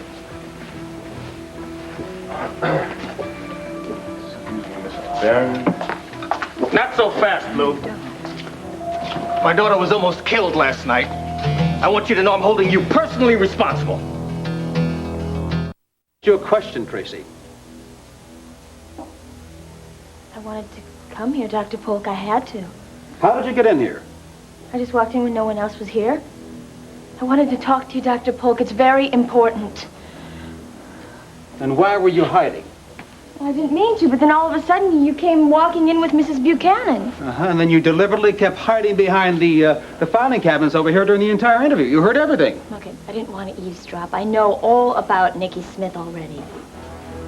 I was the nurse's aide assigned to her wing. Look, if you wanted to talk to me, all you had to do was make an appointment. I was afraid that you wouldn't see me after the way I left my job. And Tracy, look, we are all professionals here at Mountain View. There was no reason why I would refuse to see you. You tell me the truth. I left my room here, I left my desk, I put your file deliberately in a drawer. And when I came back, the drawer had been picked open. Obviously, you wanted to find something, right? Yep, the letter from Cassie. Why? Because I knew that you would misunderstand. So you decided to steal it. Look, she made the whole thing up. I already gave you the real letter from my aunt. Why would Cassie have a motive? Maybe you don't know her very well, but I do. And she would do. Tracy? She hates me, Dr. Polk, because I know that Kipling killed Laurel, killed my aunt, and he tried to kill me. Now, she is obsessed with him, Dr. Polk. She's a sick girl. She belongs here in Mountain View. Can't you see that? You never told me about these feelings before. Oh. I didn't know they were quite so deep. Look, don't patronize me, Doctor. No, I'm not. No, I want to hear your side of the story. Oh, yeah, sure you do. You're on Cassie's side. I knew that you wouldn't believe me. That's why I had to come in here snooping around. Now, I don't know what little weird stories Cassie's making up, but I want that letter back. Cassie is out to kill me. Can't you see that? She's working with Ivan, and they're both after me. They're both going to try to kill me. No, Tracy. Everything is going to be all right. Will you just stay away? No, you don't. Stay away from me. No. You know what I think we should do? I think we should take a minute, calm down, and then you just sit down here and tell me everything that's on your mind. Don't treat me like that. I'm not one of your patients. You're acting like I'm the crazy one. Why would you do that? Why would you think that of me after everything that we used to mean to each other? A wonderful vacation. We're going to do all the things that you really want to do. Can we go fishing? It's a bit early and a bit cold for fishing, but we'll do a lot of sightseeing. Maybe we'll go skiing. Would you like to go skiing? Yeah. That'll be nice. Are there any zoos where we're going? Joey, Mommy took us to the zoo a couple of weeks ago. I did. Yeah, don't you remember? You know. Yes. Oh, yes, of course. I remember that. Of course. Actually, they have something much better than zoos where we're going up north. They have a whole dinosaur village. Would you like to go to see a dinosaur village? Yeah. Nice. Huh? Yeah. Do they have any triceratops? That's my favorite. Triceratops. You know your dinosaurs, don't you? Yes, I think they have a little of everything there, darling. Joey. I'll get it now. I made it, Joey. Oh, wait, now don't fight. Please don't fight. Joey, what? What is... Oh, would you look at this? It's a Valentine. It's a Valentine from my two favorite boys in the whole world. Oh, God, I love you two so much. And it's the most beautiful Valentine anybody ever had. And this is the best balloon anybody ever saw. Did you pick out the color? It's wonderful, thank you. I'll tell you what, why don't we go upstairs and make sure you didn't forget anything that you want to take on this trip, okay? Okay. Okay, let's go. Come on, Zoe. Lisa, look at this. Hold this. Don't be long, honey. No. We want to get a move on. I know. Wait for me, boys! What's wrong, Pa? Cat got your tongue? Just so good to see Vicki with the boys that way again, finally. I can't believe that I thought she was Nikki. I owe you an apology, son. No, you don't. Everyone else thought the same thing, Pa. At least you tried to help us. Where you heading on your trip? I mean, aside from north somewhere. Family secret. What am I? No. We just decided, Pa, not to tell anybody about it. We've had it with photographers and press, publicity. You think I would tell somebody? No, but you could let it slip. Accidental-like. And all we'd need is for Tina to find out about it, Pa, and start hassling us, and bingo, there'd go our vacation. And we need this time alone together. We need it real bad. I reckon you deserve it, Clint. You just go and you hide your family where nobody can find you, and get this Tina off your brain, because I think that she's possibly not going to bother you anymore. Around my daughter, Blue, it's been nothing but trouble. Mr. Barrett. You keep quiet while I'm talking. A couple of weeks ago, she wound up at the station house thanks to some foul scheme of yours. Now you lure her into some apartment and damn near close to her death. I ought to break you in. This is not really helping the situation. I am sick and tired of this punk ruining my daughter's life. She can lead her own life. She used to. Lisa was a proud girl, the pride of the family. Respectful, polite, never getting into any kind of trouble. Until you and your gang of hoodlums. Look, I ain't part of no gang no more. And I didn't invite your daughter to be part of it from the jump. She showed up because she wanted to feel like she was part of something. Now you think about that. Who do you think you're talking to? Just call him like I see him, man. Bobby, come on. I ain't got nothing else to say. You just remember, I didn't start this. Look, Mr. Barrett, why don't you knock off here? Lisa's upset enough. Just go in there, be the father you're supposed to be, and pay her a nice, quiet visit. Spare me the advice, Blue. You just remember this. Police can't keep you locked up and away from my daughter. I'll figure out some way to deal with this myself. Listen, why don't you split for now? You come back later, all right? Excuse me. That wasn't the brightest thing you ever did, Bobby. Sneaking in to Look, see... Josh, I've had enough lectures today. I don't need you running off at the mouth. You're hurting my feelings, Bobby. Now, what is it with a guy like you? Everywhere you turn, something blows up in your face. Yeah, I've been on this down streak ever since I decided to go straight. You can't handle it? Don't count on it. I'll still come out on top. You know you'd like nothing better than to see my butt behind bars. Oh, I'm not saying anything. You ain't got to say nothing. You said enough here last night when I tried to thank you for saving our lives. All right, I came down too hard. I don't regret pulling you out of there, Bobby. Hell, maybe I owe you one still. Forget it. You know, I gotta hand it to you, though, the way you handled Barron. That was really something. Yeah, I got some licks in there. Yeah, verbal ones. The time was not too long ago you'd have come out swinging. Yeah, well, I'm changing. For Lisa's sake. That must be real tough for a guy like you. I'm doing it, ain't I? I think this will help, Tracy. Look, I don't know why it always turns out like this for me. I don't know how, but whenever I try to give my love to somebody, they just turn away.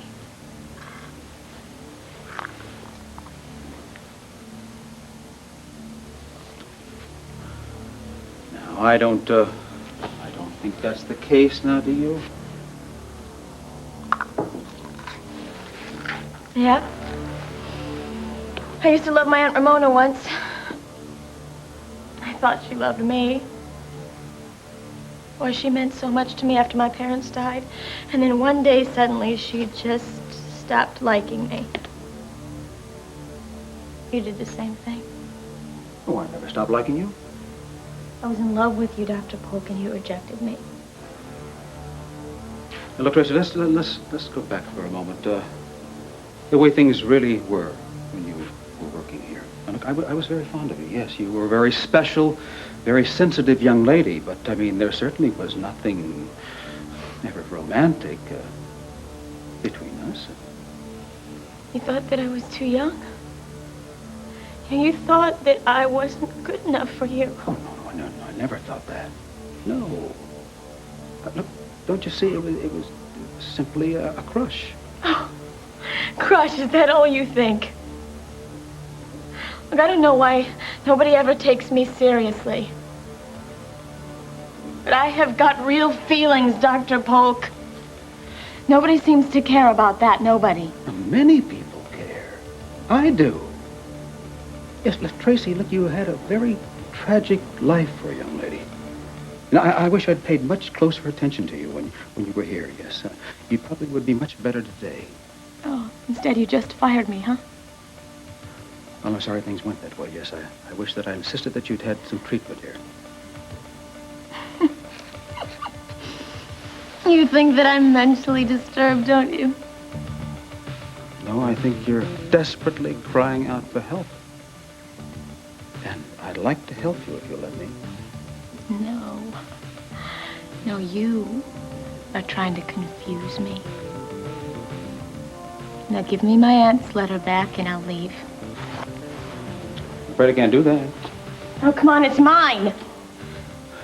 I'm afraid it isn't. She addressed it to me. That's a forgery. You cannot let Cassie get away with that. We both know it wasn't Cassie, don't we? Now, look, you wouldn't want me to read the real letter because that would be much too threatening to you. So Cassie, you know, very helpfully found some scraps. She helped reconstruct it for me. There's nothing in those letters that can hurt me. Well, why would you so desperately want to have it back, then? You see, Aunt Ramona's letter was a warning to me, yes, a warning to me that she knew something about you she wanted to keep a secret. You told me yourself that they were all scraps.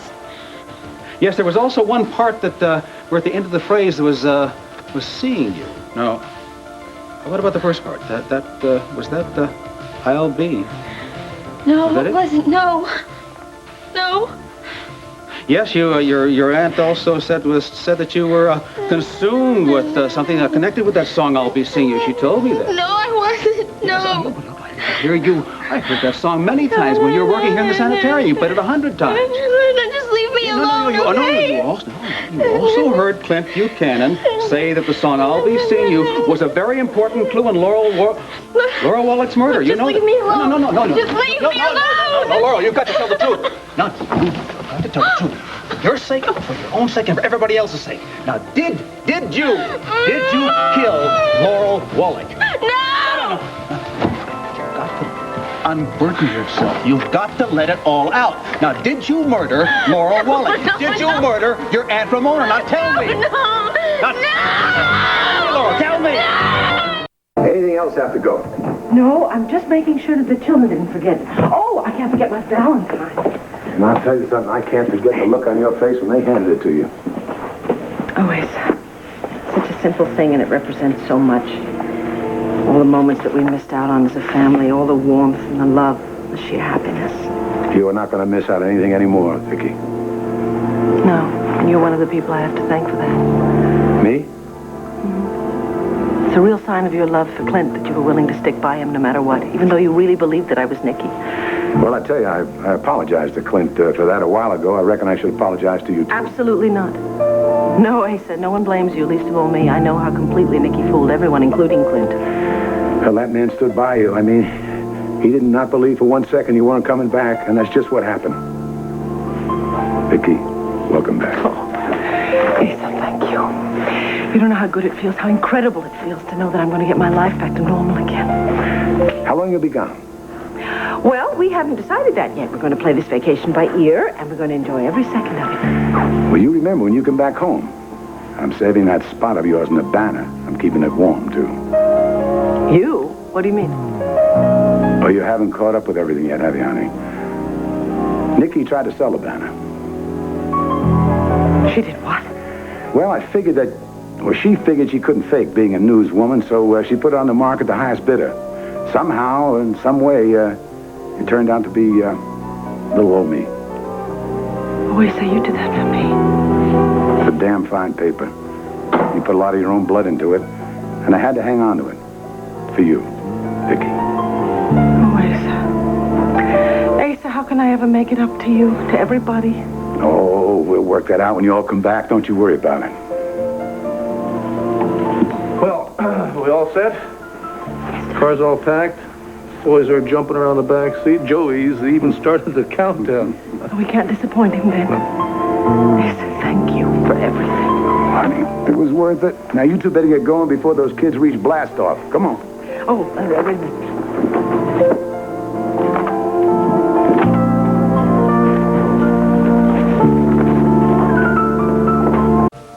I was so worried about you, sweetheart.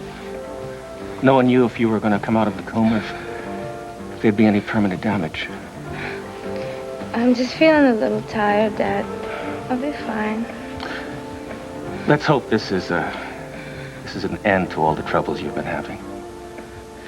Daddy, if you're gonna start on Bobby again, you know. No, honey, I'm not starting it on anything. I'm just thinking about you, that's all. Well, I'll be out of the ICU real soon. I'm okay. Good. When you are, I'll have you transferred to another hospital. Why? Daddy, I like it here. I mean, I work here. Everyone's here. I know. I know, honey. It's a fine hospital. It's just that I just want to do what's right for my girl, that's all. Yeah, you just want to put me away on a private little shelf somewhere out of Bobby's reach. Is that it? No, honey, listen to me. No, you listen to me, Daddy, once and for all. Bobby truly cares for me. You're just wasting your time. He'll find out where I am no matter where you hide me. Did Dorian leave? Yeah, it's a shame you had to leave, or else you could have stayed here and watched her make a complete idiot out of herself. I wouldn't take it for granted. She's a very powerful woman. Oh, I see you are still dazzled by her on-screen image as WVLE's crusading anchorwoman. Well, that's all over with, Steve. She spent all her time here telling me about the almighty Buchanans and how I was just a loser. Obviously, it was just a tactic on her part to psych me up. Well, I'm glad to see it didn't work. Of course it didn't work. I'm much too good at doing that myself. Of course, why shouldn't I be good at it? I learned from her, didn't I? Says I'm not going to give up this night when I am so close to getting what I want. Wonder why I haven't heard from Dr. Polk yet. He's probably still in his session with Nikki. Well, he certainly had enough time with her. Well, what's a few more minutes? Now, if he really does declare that she's Nikki, she'll be committed on the spot. Land fare and everything that goes with it will be yours by this afternoon. Tell me! No, I never killed anybody! It's all Cassie's fault! It's all Cassie's fault! She's trapped me! She wants to destroy me! You can't go on like this anymore. You've got to let me help you. I know how painful this is for you. They're gonna have me executed. That's what you want, isn't it? That's what you want. That's what everybody wants. They want to have me dead. Oh, look, I want you to have treatment. I want you to have treatment. I don't want you to harm others. No. And you don't want that either, do you? I would never do that. I would never hurt anybody. No. All right. Good. We'll let the police sort the rest of this out, and I'll arrange for your treatment. Good. No, don't call the police. No. I'm afraid I have no other choice. No. Okay, I killed them. Is that what you want to hear? I killed Laurel. I killed my Aunt Ramona. Now you know what kind of a terrible, evil person I am. Now you have a real reason for hating me, don't you? No, Tracy. No. I don't hate you. I don't like what you've done. But neither do you. I know that. Now, you took a big step when you admitted this. I'm sorry. I don't know how. I don't know why. I just did it. Oh, Aunt Ramona, she would not leave me alone. Yeah, she knew. She knew about Laurel. She pieced it all together and she was gonna tell on me. I knew it. And Laurel, oh, I didn't mean to hurt her. I tried to stop. I did, honest, I did, but I couldn't. You don't have to go on right now. All right, no. Just take some time. Rest up. Just all right. Now just relax. Okay. Just relax here. I have to make that phone call. I understand. Will you help me? I will stand by you every second. Okay.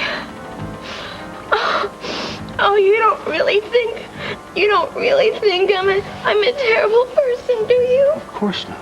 No. Just think that you're upset, Tracy. And I'm very glad that you came to me.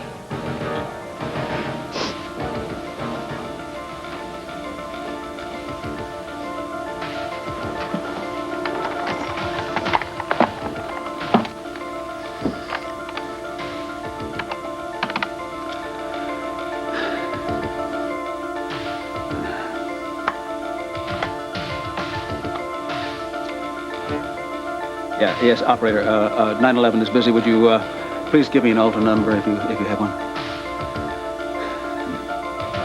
Oh, yes, I have that. Thank you very much.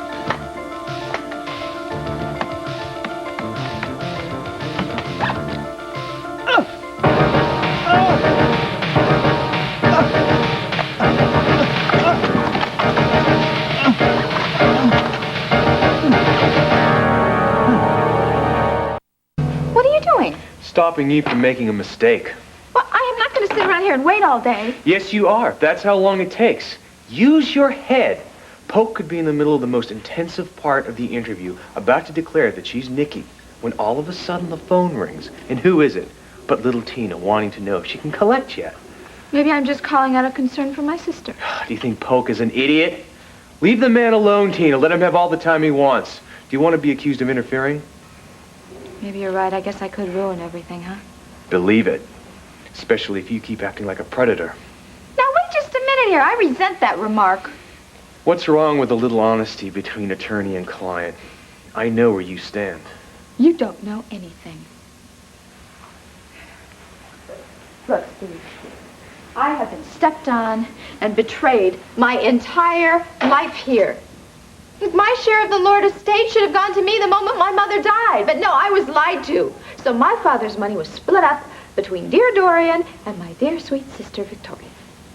Not that it changes anything, but do you really think Victoria put you through all that intentionally? Well, why would she lie to me and make me think that my father was a common criminal, Ted Clayton? Are you saying she knew the truth all along? Of course she knew it.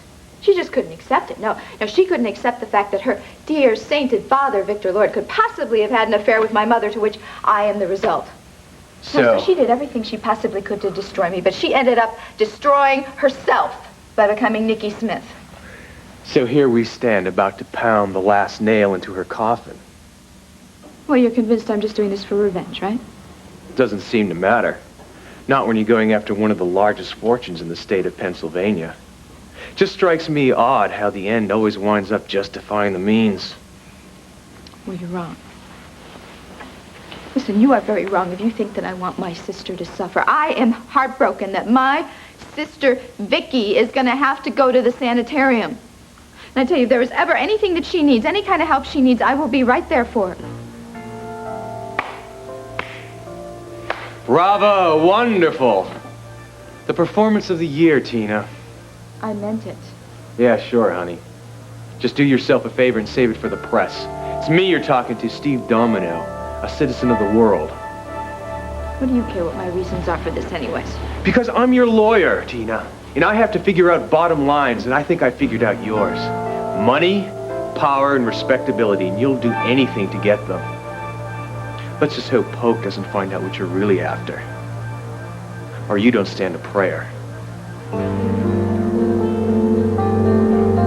Blinking light. There it is. Okay, very good. What's next? XYZ. Yeah. Oh, speed zone. Oh, terrific. Yeah. Good, Kevin. Well, we've gone through the whole alphabet. Yeah. When are we going to see some cows? Well, Joey, I think we're going to have to get a little further out in the country. Darling, this is so wonderful that I don't even care where we're going. For all I care, we can just keep going till we run out of road. Sounds good to me. But I think the natives are bound to get restless before then. Tell you what, let's sing a song, shall we? What should we sing? Bingo? Yeah. Okay, let's sing bingo. Ready? 1, 2, 3. There was a man who had a dog, and Bingo was his name. Oh, B-I-N-G-O, B-I-N-G-O, B-I-N-G-O, and Bingo. It's your own fault. I told you to leave me alone.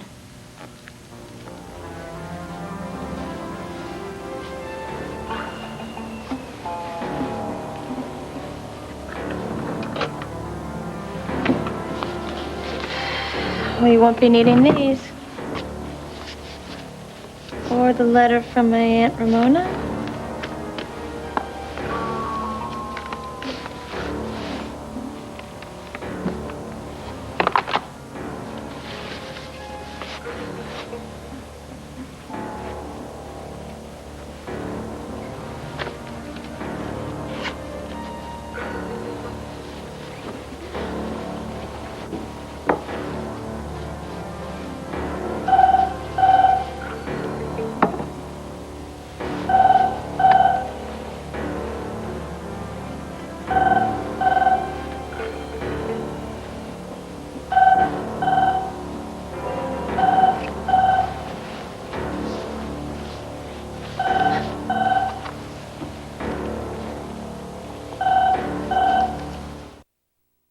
I hereby certify that the above named is not mentally competent and should be committed for further care and treatment.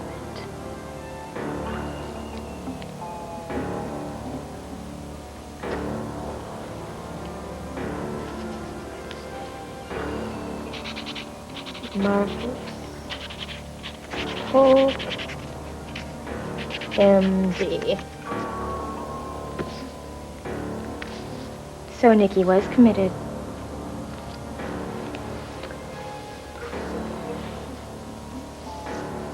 And everyone will think that she killed him.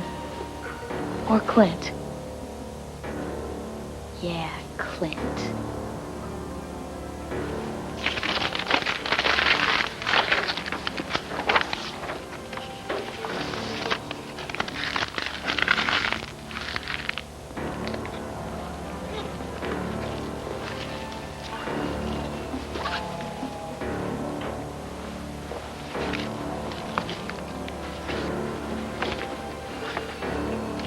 Nobody will ever suspect sweet, innocent Tracy James.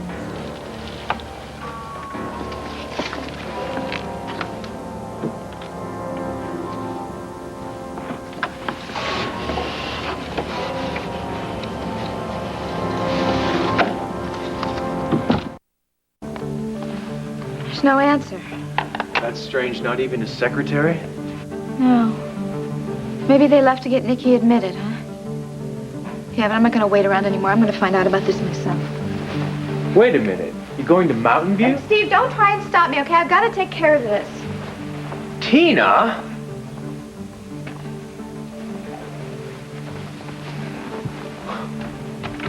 Well, are you coming with me or aren't you?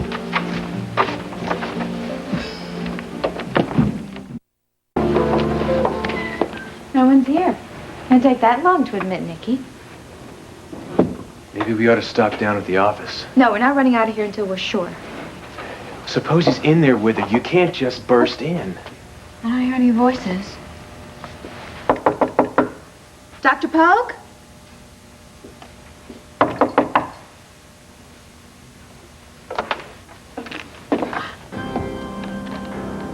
Oh, my God.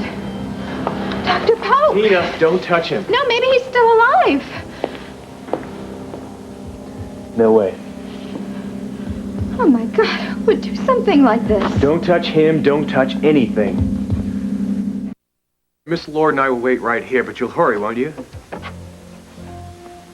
Okay, thanks a lot. The police will be right there. What are you doing? I'm just looking.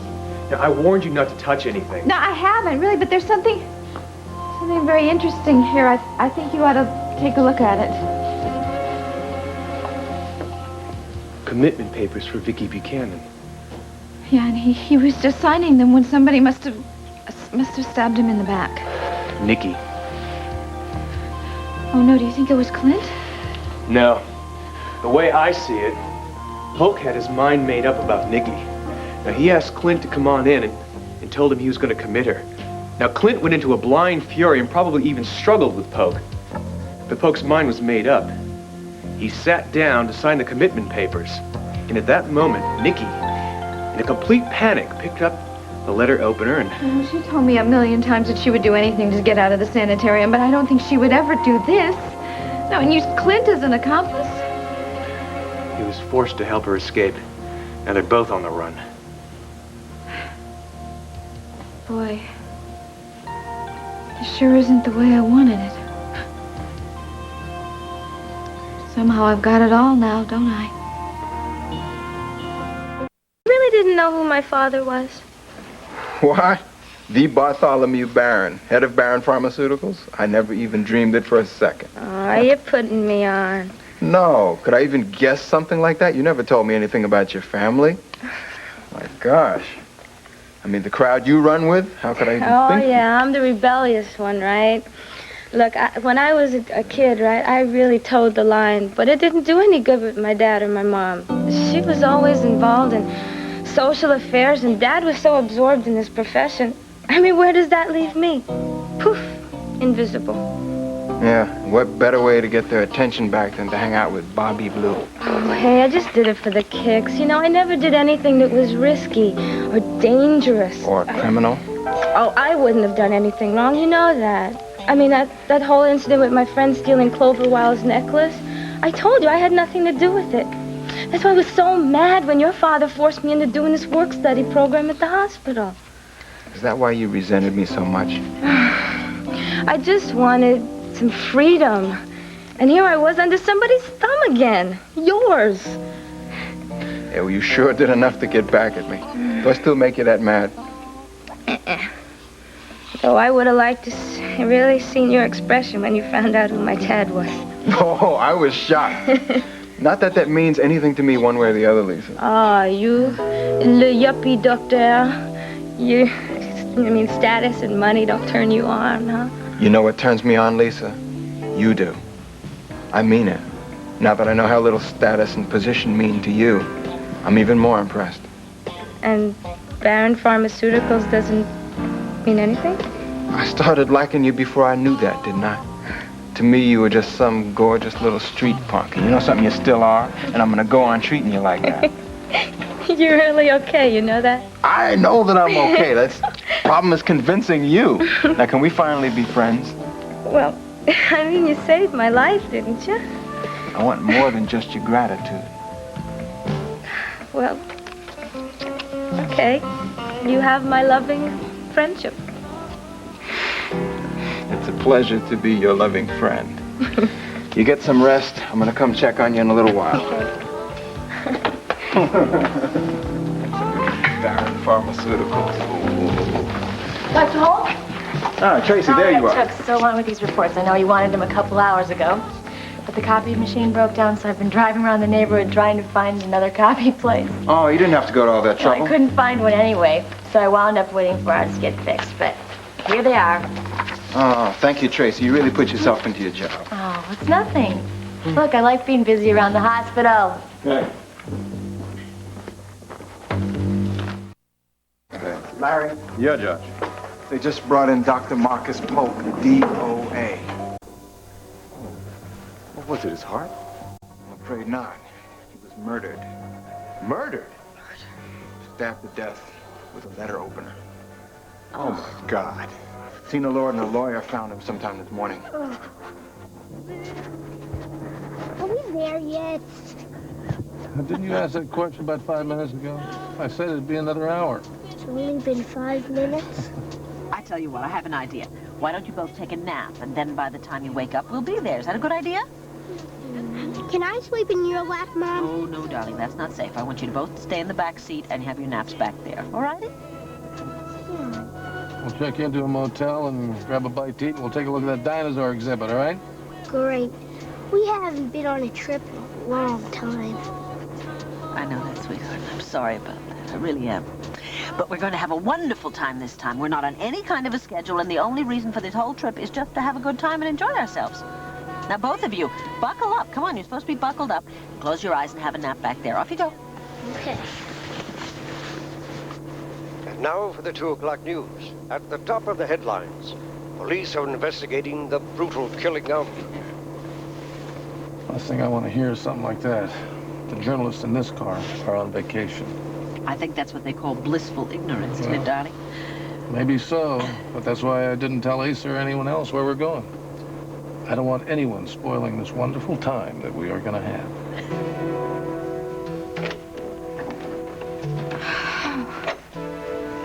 I tell you, Steve, I am ready to just go to bed and try to recover. After finding Dr. Polk's body and then answering all the questions for the police. Now, I told you things might not go according to plan, but I never figured on anything like murder. I certainly never figured as Vicki as a murderer. I mean, my God, you think you know somebody and then... Well, it certainly vindicates you and your drive to have her committed. Assuming she did it, of course. Well, and then Clint, I know he has a terrible temper, but I never thought anything like this. Maybe he just snapped or something. My money's on Vicki. I wonder if the police arrested her yet. I know what, I'm going to call over to Landfair. Just a casual call or something, find out what went on over there this morning. Oh, of course. And have the butler prepare for your moving in? Steve? Really? Look, the last thing that is on my mind right now is becoming mistress of Landfair.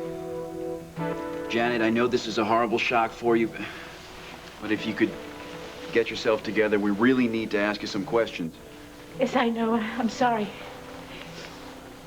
I can talk now. When was the last time you saw Dr. Polk alive? This morning, a little before 10,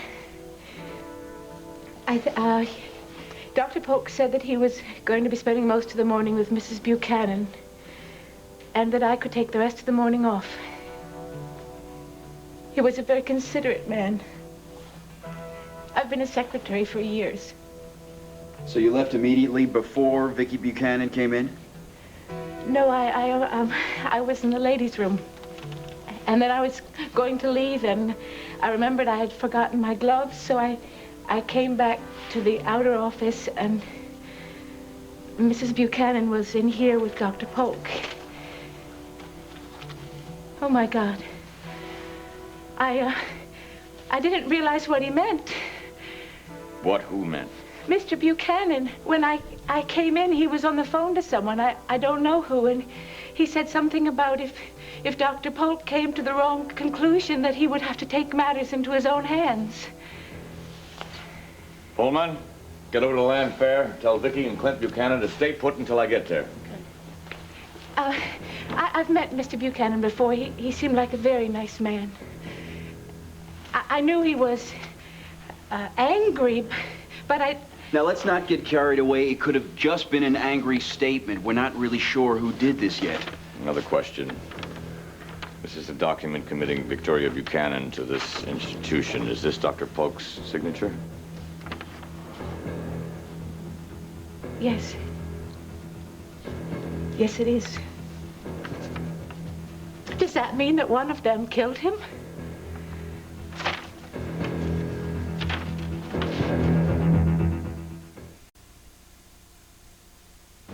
When did this happen? I don't know, sometime this morning. In his office? I wonder if Vicki had a chance to see him. She was supposed to see him just... Sorry, Larry, I only know what the guys in the ambulance told me. Let me go check on her. Thanks, John. Tracy, you all right? Oh, it's just such a terrible shock, Josh. Oh, yeah, I know you worked with Dr. Polk at Mountain View. Yeah. Well, being a nurse's aide, I didn't know him very well, but he was always so nice. They say he was a great doctor. Yeah, I'm sorry. I gotta go with Larry.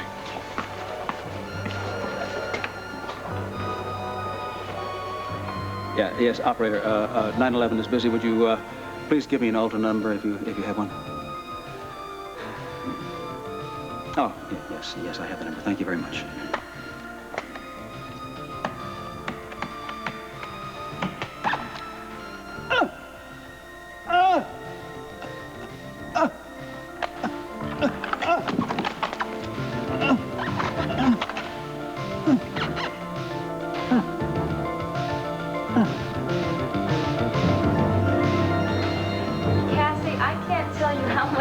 hate this. I mean, I'm like one of those people who never get sick.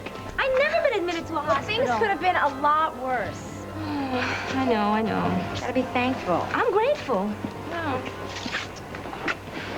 I mean, I think about what could have happened to you and Bobby, and I mean, my mind goes berserk. You know, I mean, I let you have my apartment for one night for a romantic evening. It was an accident. It was an accident. It happened to us. It could have happened to you, too. Yeah, well, I'm doubting the fact that it was an accident, Lisa. What? No, I'm serious. No, I talked to Bobby about it already. Listen, did you tell anybody that you were staying at my place? Not a soul. And Bobby couldn't have. He didn't know where we were going until I told him there in the car. So that means the gas was intended for me. But how could you be so certain? Because I don't feel like it was an accident at all. For one thing, we found that bouquet of flowers right outside the door with no card. And I called everybody that I could have thought that would send me flowers, and nobody said that they'd sent me flowers. And Bobby said how strong the fragrance was, so that it would mask the smell of the gas as you come through the door. They were real strong. We didn't smell a thing. That's why I feel like it was done on purpose. And it was meant to be my funeral. But honey, who on earth would do that to you? Come on, I don't know. Cassie, if you're thinking murder, you must suspect someone.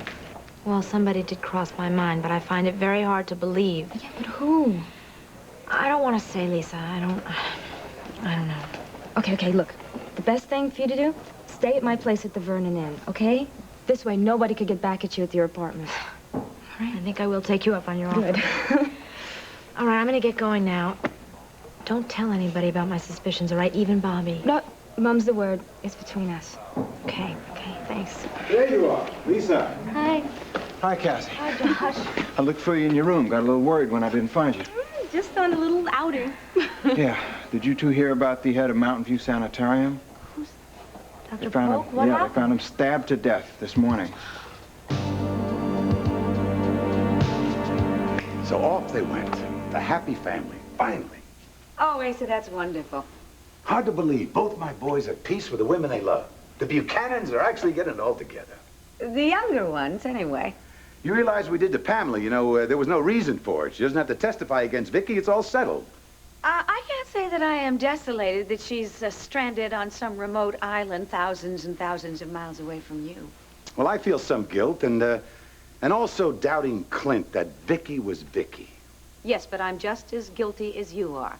When we both suspected that was true, but we didn't have any proof yet. Mm-hmm. Yes, but Clint was so sure when they come back from that resort.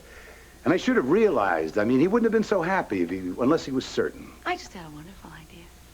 Why don't we have some flowers sent to their hotel room, or better yet, some champagne and caviar waiting for them when they arrive? A good idea, Dorian, except one minor detail.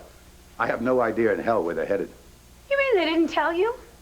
As far as Vicki and Clint are concerned, they could care less if the state of Pennsylvania fell under, huh? No one and no thing is going to spoil this family reunion. Now, come on, Captain. If the secretary wasn't here, anybody could have come in here and stabbed Polk after Clint and Vicki left. Yeah, anybody could have, but as far as we know, only Clint and Vicki were in here.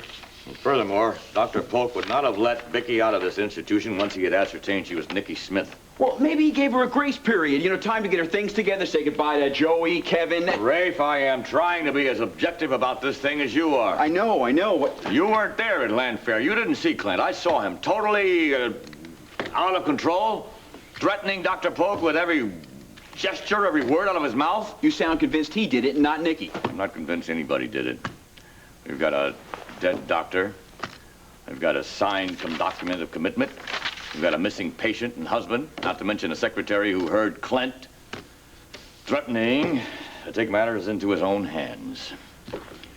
I know how much Clint loves Vicki and how difficult it would be for him to have her committed. But a crime of passion to the extent of stabbing Polk in the back, I can't buy it, Captain. Well, what about this Nikki? What about this Nikki Smith? What do we really know about this person except she's a master of deceit? Except she took a lot of pleasure out of trying to get $2 million out of the Buchanan family for her own kidnapping? Captain, the Buchanans left Land Fair 2 hours ago with their children. They wouldn't tell the servants where they were going. Oh, man. But the butler said he saw Asa Buchanan there before he left. They must have told him where they were going. All right, Rafe, you're in charge here. Yes, sir. I'm gonna tackle Mr. Buchanan.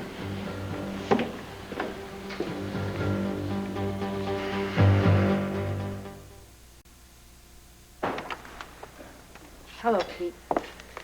Come in. Thanks. Thanks, Sharon. How you doing? Oh, pretty good. The mystery caller hasn't bothered me in a few days. Oh, good. Well, maybe he's found another victim. Listen, I'm glad you called. I was beginning to think you were avoiding me. Well, I have been doing some thinking, and this morning I decided to level with you about my thoughts. Such as? Pete, you were drinking the other night at Elmo's, weren't you? Either you had a flask or you were sneaking off the bar for drinks, something. You noticed the change in behavior, huh? Everybody did. And after you told me about your drinking problem and how long you'd been dry, I felt bad. It worried me. I didn't understand. Why did you start again? And I just hope it wasn't because of me. Sure, I gotta tell you the truth. I wasn't putting booze in my drink, but someone else was. I mean, I couldn't taste it, but I sure felt it. And the second one really hit me hard, and well, I didn't know what to do. I didn't know what was going on, so I pretended to be drunk. I just went along with it, but I wasn't, drunk. I'm sorry, but I can't buy that. It sounds like an elaborate excuse made up by a guy who fell off the wagon and now feels bad about it. I'm telling you the truth. I'm being straight with you. Pete, why would somebody deliberately spike your drink? I don't know. Do you? I beg your pardon? I'm sorry, I had to ask. Did it ever occur to you that maybe the waitress or the bartender scrambled the order, that it was purely accidental? Drink after drink? No way. Then, good Lord, I don't know what to say. I'll tell you one thing. You scared the hell out of me. Because that high feeling brought back the old glow. Gotta admit it did, yeah. So now you think that somebody is deliberately trying to put you back on a drunk? I've been thinking about it. It's the only thing that makes sense. See, I'm supposed to testify tomorrow at a hearing. One of my nieces, her husband, Bo Buchanan, and I uncovered a prostitute ring in New York City. They called themselves the Hostess with a Moses agency, supposedly an escort service, but that's not how they made their money. But aren't those the people that hired Chip Cooper to kill Bo? That's right. When it didn't work, I think they came after me. Well, I guess they figured, if the guy's drunk, he can't testify. They get off scot-free. I'm afraid that this is just a bit too much for a simple, law-abiding lady. Oh, no. It looks like I jinxed myself earlier. Same guy, you just give me the phone, right?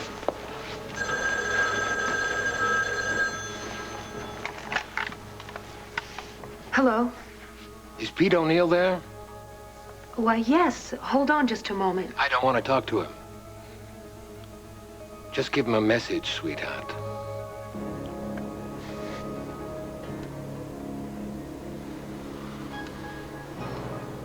What are you thinking over there? How very much I love you. Well, don't let me interrupt that. Darling, with every hour that goes by, it sinks in more and more. What you must have gone through during all these past months. And the courage, and the patience, and the determination it took on your part never to give up on. To keep our family together, despite these vicious odds. Well, I would like to accept that medal for heroism, but the truth is, sweetheart, I couldn't have quit if I'd wanted to. I was a driven man. I was obsessed with recovering my lady and our love and happiness. Well, be humble if you like, but I think there are very few men in this world who would have persevered the way you did. Very few men in this world have found a woman like you. And once found, it's impossible to live without you. It's true. Wonder how little Tina is today. Another dream of wealth and power just up in smoke. I think she should get herself some professional help. Probably would do her a lot of good. Not a chance. She has the ability to rationalize her rotten behavior, sweetheart. Must be a great talent.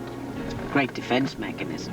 Well, I'm hardly the one to talk about defense mechanisms. After all, I invented a whole other personality to escape it. Hey, that's enough now. That's enough. I'm sorry, yes. This is a trip about the future, not about the past. Amen to that. Too bad it's not also our second honeymoon. Well, I tell you what. As soon as we get home, we'll get married again. And then we can honeymoon every single day at the Banner. You got it. Are we there yet? No! I can't believe Heron. He's acting as if all's well. As if Vicki and Clint went off on some little vacation with the boys. Well, surely the police have been to Landfair already. Of course they have. He's just not going to tell me about it. Now, he even went so far as to say that there's no way Mrs. Buchanan could have possibly become Miss Nikki Smith. I gotta hand it to Nikki. I don't know how, but she got Heron on her side. Who cares what Heron thinks? Calm down. We have a lot of waiting to do. No, I don't want to wait anymore. I'm too anxious to sit. You can't do anything until the police officially make one or both of them suspects of Polk's murder.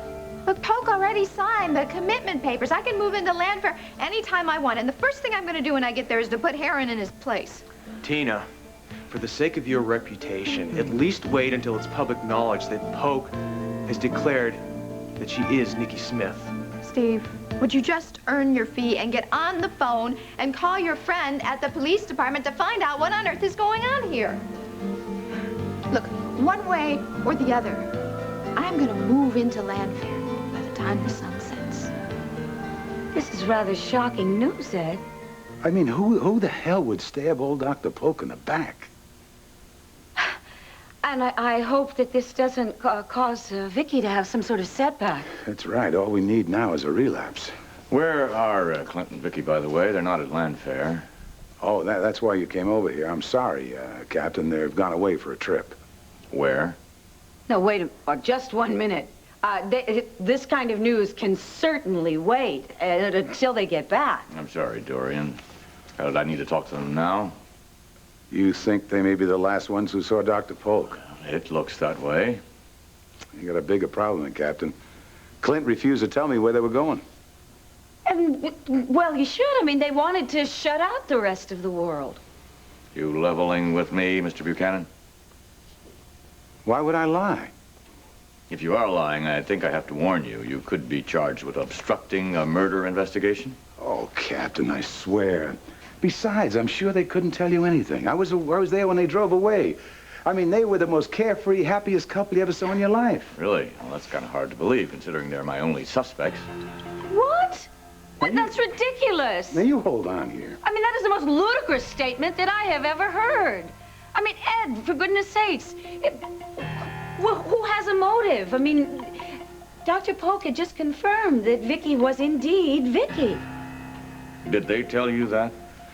They were jubilant about it. It was ecstatic. Well, then one of them lied. I have here a document signed by Dr. Polk committing Victoria Buchanan to Mountain View Sanitarium.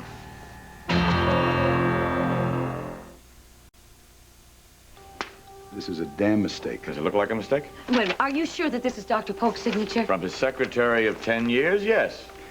I feel like someone just air expressed me to the Twilight Zone. Yes, and what kind of proof have you got that Vicki and Clint were involved? Or are you just grabbing at the first two easiest suspects? The same secretary overheard Clint on the telephone to somebody, explaining what he would do if Polk came up with the wrong conclusion. Now, was that somebody you, Mr. Buchanan? Clint said a lot of things. You heard him, what he said last night. That's right. He was very threatening. You just hold on here. Clint could not have done that. Clint is a man. I mean, a real man. He would never stick a knife in the back of anyone. I don't care how upset he was. Yes, I mean, he might sock Dr. Polk, you know, in order to just knock him out so he could escape with Vicki, but kill him never. Well, what about Vicki? What if she is this Nikki Smith? Would she have picked up a letter opener and jabbed it into Dr. Polk's back and ran out and told Clint that she was cleared? I mean, that would make Clint very ecstatic, wouldn't it? Captain, Vicki was not nervous. I mean, not like when Nikki got. I mean, you couldn't get close to her. She'd hardly want to talk at all. When the woman I saw Kevin and Joey, it was natural, pure love. All right, Nikki's one hell of an actress, but even she couldn't have pulled that off. Ed, what about the murder weapon? I mean, were there any fingerprints on it? The lab's checking that now, and I gotta get over to the precinct. Excuse me. Mr. Buchanan, if you should hear from them, you have them contact me immediately, won't you? I'm gonna call in the federal authorities. I have to assume they're gonna go over the state line. And I'm also gonna put out an APB on them right away. Captain, I rented them a car from Excursion Motors. Thanks very much for that information, Mr. Buchanan. I only did it to prove that you are dead wrong. Well, let's pray you're right.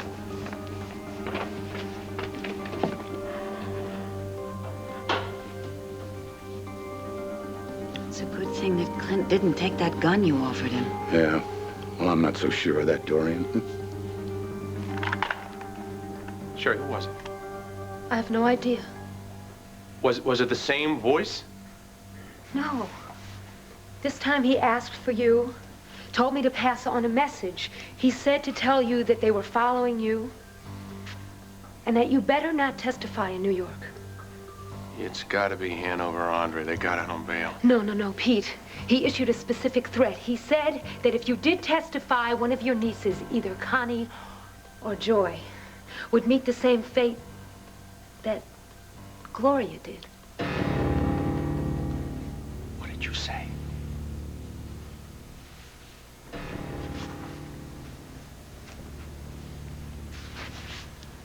Oh, my God. Pete, who is she? What happened to her? What else did he say? Nothing. He just hung up. Pete, who in the world is Gloria?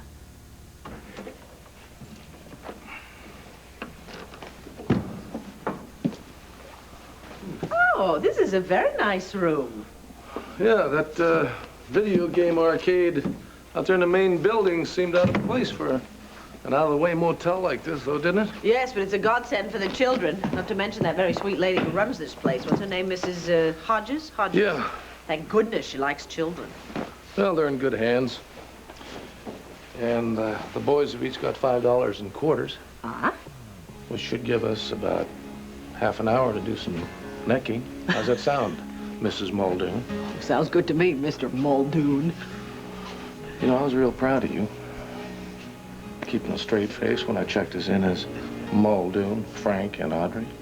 Are you kidding? I was too shocked to laugh. I never really seriously thought that you were going to change our names. Well, the way trouble has been following us around these past few months, I just wanted to make it as difficult as possible for anyone to find us.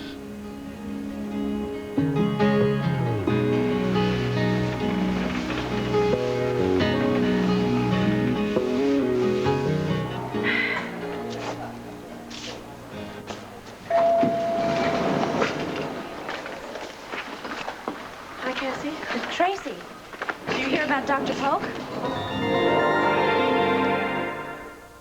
Yeah, I did. It's unbelievable, isn't it?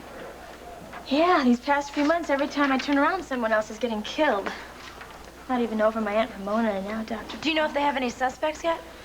Well, I only know what Josh told me, which is basically nothing. I guess it could be some deranged patient from the sanitarium. You know, the person I really feel bad for is Vicki Buchanan. I mean, can you imagine your own psychiatrist being murdered? Oh, I bet you're pretty upset about something else, too.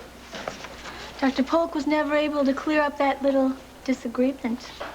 That's the farthest thing from my mind right now, Tracy. Well, I'm just sorry he wasn't able to tell you how wrong you are. Looks like you'll spend the rest of your life wondering about me.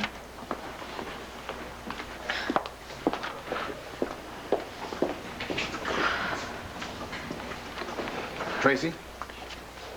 You all right? No, not really. I guess this thing with Dr. Polk is just starting to finally sink in. You want to take the rest of the day off?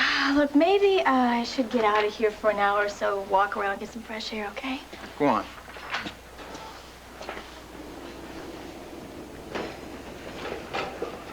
Hey there, lady. Pull over. You have a license to operate that vehicle? I don't need one, as long as I stay within the 2-mile-an-hour speed limit. Oh, fast lane Lisa. Mm-hmm. And guess what? Dr. Wolick said he might spring me later today. Great. How's emergency services doing without me? Uh-oh, not too good. I heard it took 6 volunteers to take your place. Where are you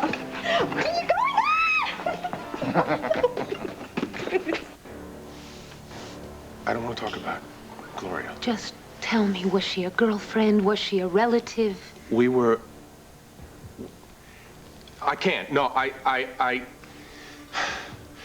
got to start thinking. Because if I don't, I'll start reacting and... All right, what did he... what exactly... What did his voice sound like? His voice, I don't know how to describe a voice. It was male. It was fairly low. Accent. Was there an accent? Yes, Eastern. He sounded like he was from New York. And he mentioned Connie and Joy. He threatened him. He mentioned their name. Yes, Pete. Was Gloria killed? I'm sorry. I'm all right. Listen, hey, why don't we go out and have some lunch? I don't think I'd be much company. Okay, all right, thanks, yeah. Good, I'll get dressed. I'll just be a minute.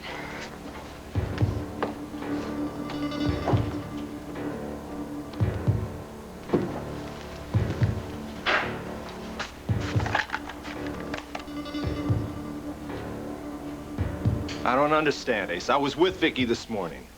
You mean you were with her before the interview with Dr. Polk? Yeah. She apologized to me for not being more supportive during that whole time with Laurel. And that's when I realized that the real Vicki would have been warmer and much more comforting. These are qualities that were missing in Vicki for a long time. Well, that's the way I felt when I helped them pack the car and the kids. All right, so that means that Dr. Polk made a mistake. Well, it's possible. But look, we know Vicki wouldn't have killed him, no matter how upset she was. And according to Ed Hall, it would be Clint, and I don't believe it, not with Polk being stabbed in the back. No, I agree with you.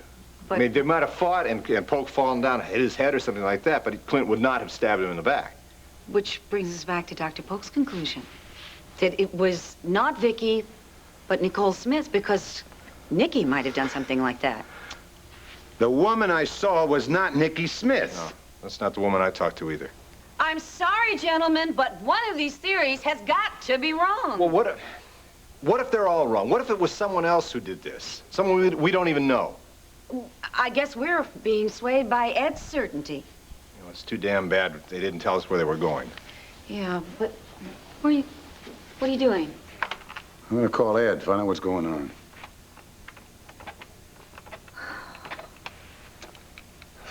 Captain Hall, please. Asa Buchanan calling. Captain, we're here chewing our nails over there, wondering what's going on. They found 2 clear sets of prints on the weapon, Mr. Buchanan. One set belongs to Dr. Polk, and we're trying to make a match on the other set right now. Do you have Clint and Vicki's prints on file? Yes, we do. Good. Because as soon as you try to match them up, you're going to see how wrong you are. Yeah, well, we'll find out within the hour. I'll let you know. Thank you. It is now up to the fingerprint experts.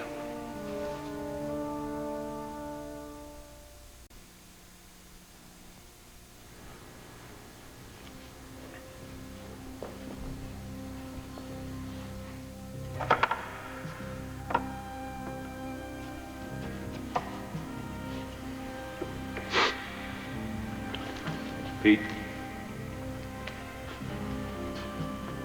That's Gloria. First, I want to know how you are. I'm hanging in, you know what I mean?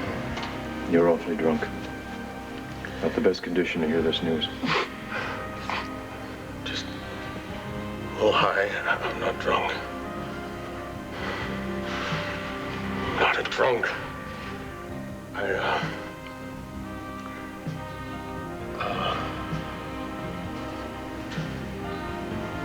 Gloria, she's all right. She's all right.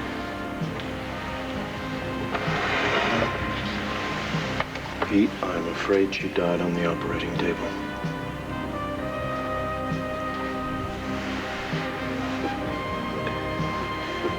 Good specialist. She's dead. We could help. Pete, she's dead.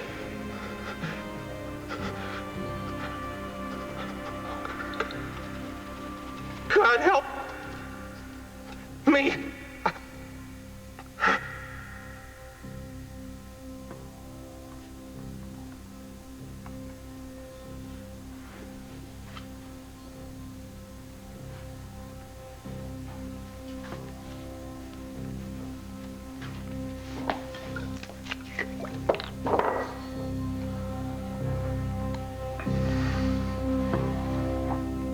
thinking about now? Actually, I was thinking about Larry. The conversation we had this morning. Oh. You liked that, didn't you? Yes, I did. Maybe I can have that same conversation with other of my friends. At least the ones that Nikki made a passing attempt at friendship with. That's up to you. Laurel's death is such a tragedy. And it's compounded by the fact that it caused Rob and Cassie to break up. Yes, except because of that tape. But police no longer think that Ivan Kipling is the only suspect. What was the name of the song again? I'll be seeing you. Do you really think it was a coincidence that Nikki said she heard that song being played all the time by somebody in the sanitarium? I thought so at the time. But maybe Dr. Polk will mention it to the police. Could be a clue. Dr. Polk. I'd like to do something for him, show him my gratitude. Well, I'm sure you'll think of something. Uh-oh. My watch says that there's a couple fellas down there in the arcade that are just about out of quarters. Well, I expect Mrs. Hodges must be wondering by now whether her babysitting duties will ever be over. Well, let's go get them. All right. And we'll go off to the dinosaur exhibit, okay? Yeah, we'll take another exhibit.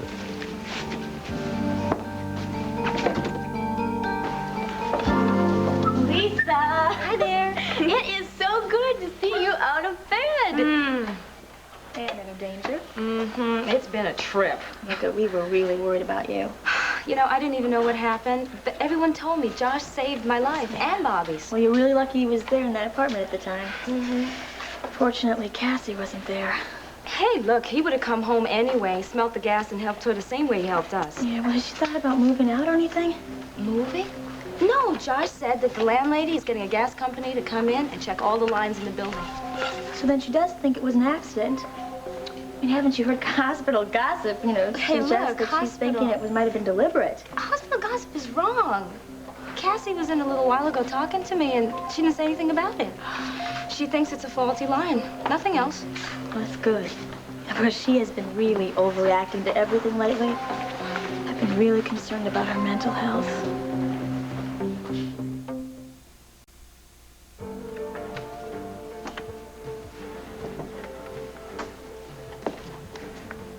I'm ready. Sorry I took so long. I wasn't long. It felt like about 10 seconds. Well, you were dwelling on the phone call. Any ideas? No, my head isn't really cleared yet. Are you going to call the police? I don't know. Honey, you should. Maybe they can tell you who called. You know, it's really weird. First you were the one getting the threatening phone calls, and then me, or rather my family. I should be back there. I should be Now with Joy wait. and Connie. He said that they were in danger if you testified, not before. Yeah. Sherry, I can't let anything happen to those kids. I can't let the same thing happen. No. Just get out of here, okay? Some coffee, some food, a little talk. Put your head back in gear again. Yeah, that would be good. Maybe after we have lunch, I'll stop by the police station. Here, let me help you with that.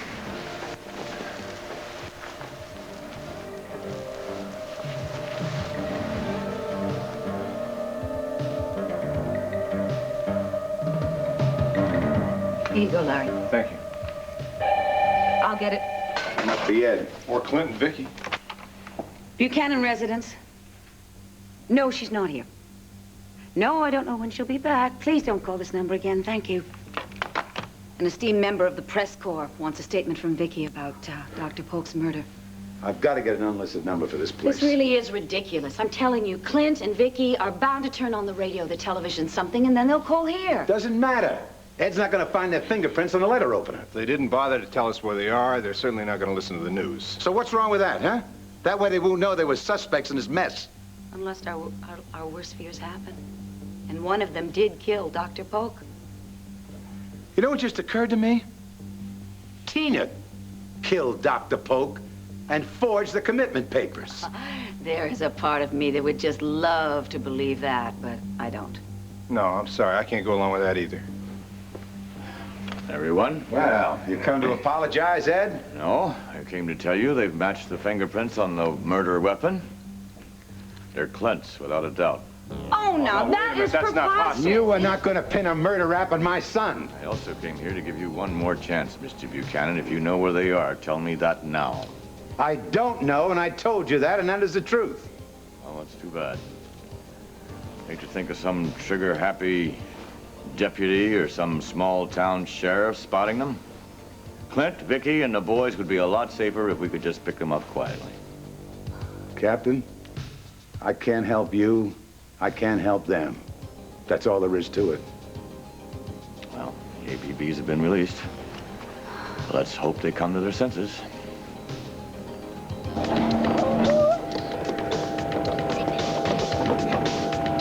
Ah, Joey, you blew it.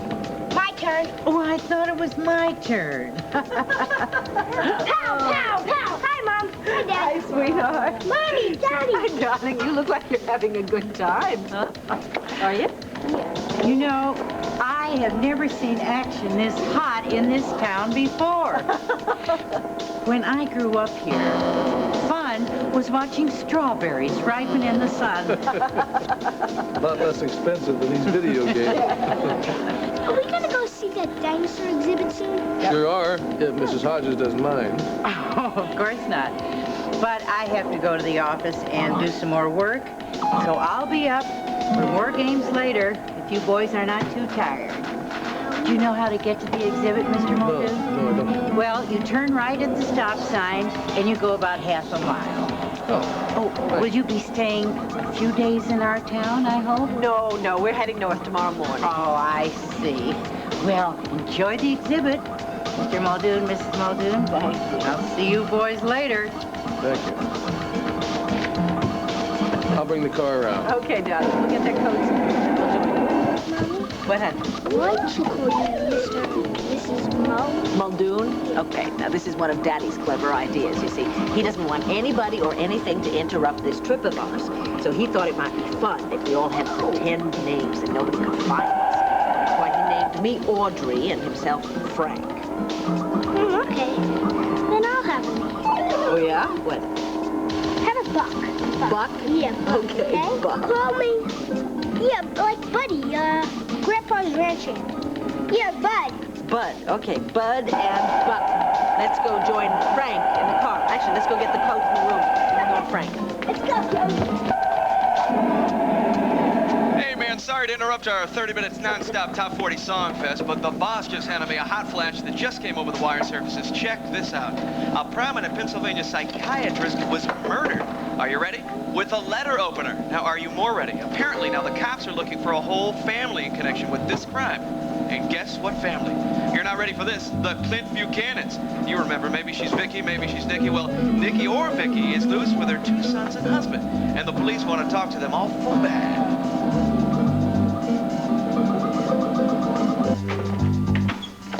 But, Miss Tina, I simply must protest this invasion. Karen, I'm sorry, but it's all over with.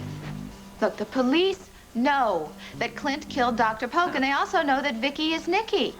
I'm really sorry, but all the former residents of Landfair are either going to be in prison or at the sanitarium. I know, but it's all some tragic mistake. No, I'm afraid not, Aaron. Now, if you would please just get my bags and bring me some tea, because the best interior decorator in Landview is on his way over. And so it is going to be out with the old and in with the new. Because Tina Lord is here to stay.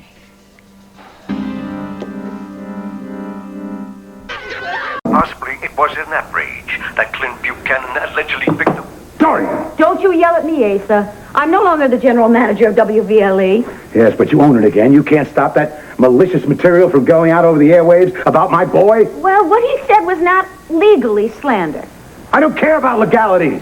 They're painting my son like some deranged killer on the lam with his 2 little boys. Would you take it easy? You were going to give yourself a heart attack. Now, just calm down. Now, what does that mean? You're not going to do anything? I will exert some authority, but I can't do it from the intensive care unit of some hospital which you seem 2 inches away from. Now, I will call the news director. I will tell him that Buchanan subsidiaries will pull their advertising from the station. You're damn right I'll pull my advertising. I'll pull the whole station down. I'll get that. God forbid that it be somebody that you want to stay friends with. Hell no. Buchanan resident. Oh, Mrs. Lord, oh, thank goodness it's you. It's Heron calling from Landfair. Yes, Aaron, what is it? Well, I suggest that you and Mr. Buchanan come over here immediately. In fact, I implore you to do so. But why? Well, Miss Tina has moved back in, madam. You are wanting something, miss? Yes, Heron. In the first place, I really do resent the fact that you couldn't seem to manage to bring in my tea.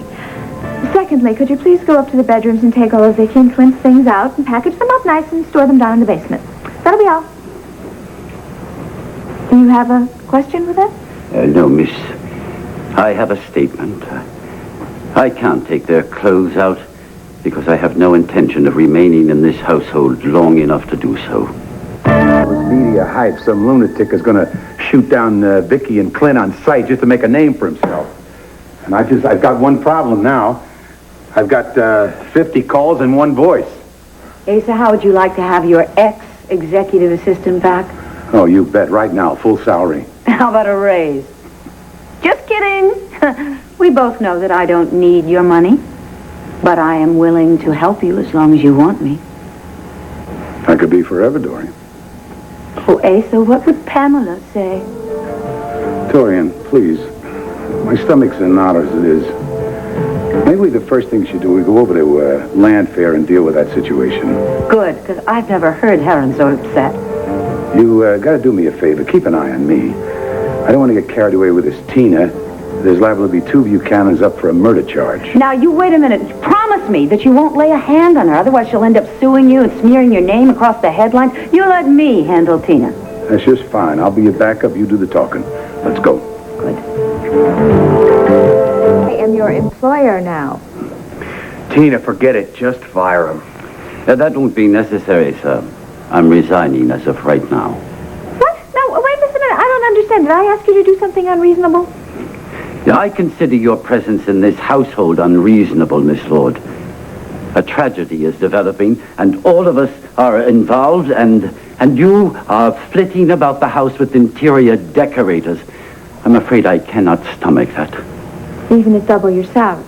It is not a question of money. I just don't understand this. I have a right to do what I'm doing here. Tina, you can always find another butler. Yes, I'm afraid Stephen's right. I don't need you anymore, Heron. Any butler will do.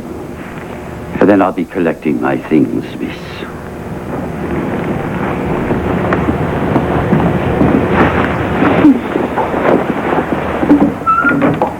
The nerve of him. Remember my warning you wouldn't win any popularity contests by this move? Look, I know. I just don't see why this is such a big issue. I am only doing what I have a right to do. Sometimes timing is more important than rights, Tina. Now, if you waited for Nikki to be committed and Clint to be arrested... Look, it's just a waste of time. Oh, who would that be now? Heron, would you please get the door? Is somebody there? I can't believe this.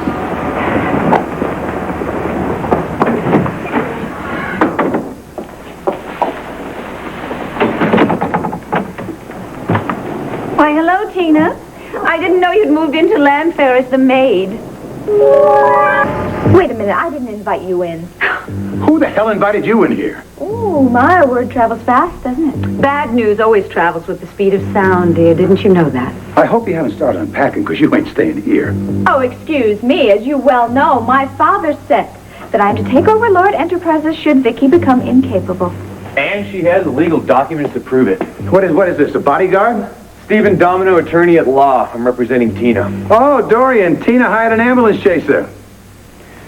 I'll ignore that one crack. Any more of them. Why don't we all shut up and just go into the library and try to pretend we're civilized people and work this thing out, No, wait just a minute here. I never invited you in here. You said you claim you have a legal document for this invasion of privacy. I do, signed by Judge Warner. Oh, yeah, I heard of Judge Warner, but I happen to know someone who just might overrule Judge Warner about all this. On what basis? Dr. Polk put his name to that commitment order before your son killed him. Boy, you phony No, you hold on, Asa. Mr. Domino, what is going to happen when Clint and Vicki are found? And everybody knows that Vicki really is Vicki and not Nicole Smith? Impossible. Well, no, it is not, little lady. I talked to her and I saw her. Our Vicki is back. If so, it'll still take a while for her to prove it. In the meantime, Tina will make sure that Lord Enterprises and this house runs smoothly. Don't make me laugh. Tina couldn't run a playground, and we all know that. All right, I have had enough of this. Now, would you just please get out of my house?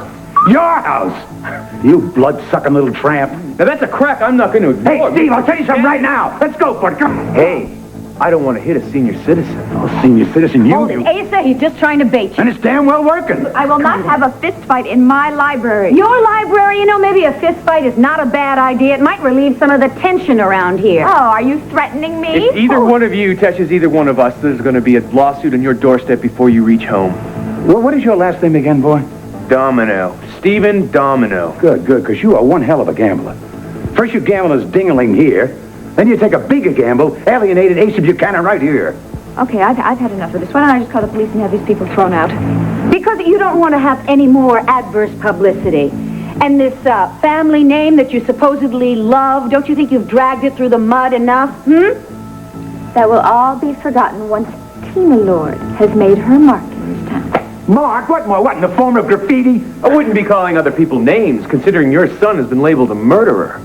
You know who was labeled a murderer not long ago? Tina. You know who saved her butt? Vicki, the very woman she's persecuting. Yes, and Mr. Domino, if you value your reputation on the Eastern Seaboard, you will get rid of this trash bit of a client of yours. That is, if you ever want to have another client again. Oh, this is great. First physical threats, now verbal blackmail. I hope you're memorizing this, Steve. I want to tell you something right now. You are not getting paid enough for the trouble in store for you. I guarantee it. Nonsense. I'm just glad to see Tina has the sense to hire a lawyer with a backbone to stand up against you, Mr. Buchanan. Oh, Asa, by the way, when is my dear friend Pamela coming back home? That's another one I owe you, Tina. You'd be very wise not to bring it up here. Indeed.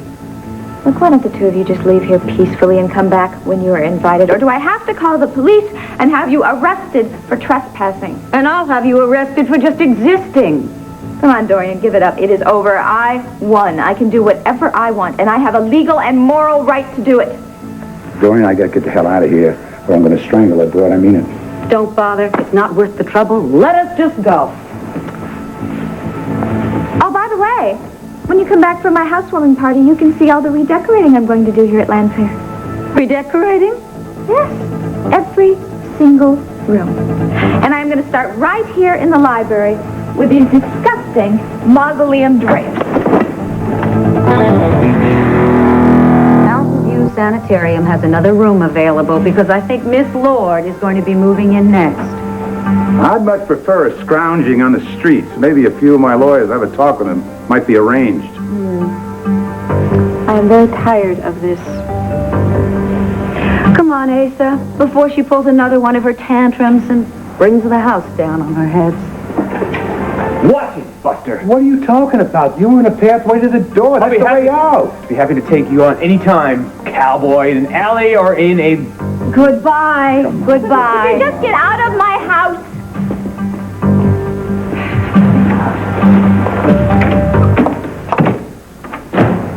Now you see what I have to deal with month after month. This whole family against me, and I'm part of the family. This just all better be worthwhile, Tina. I'd never admitted to Buchanan, but he could make it really difficult for me to find clients in the future. Your future is secure with me, Steve. Please, now.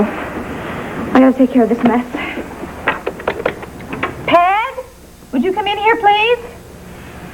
At least I don't have the problems with Peg that I had with Heron. Yes, Miss Lord. Peg, I am afraid I had to fire Heron for insubordination, so I would like you to be in charge of the household, of course, at a big increase in your salary. I'd like you to be my eyes and my ears. Miss Lord, I was just coming in to tell you the staff has decided to quit. What? Including Cook? Every last one of us, ma'am.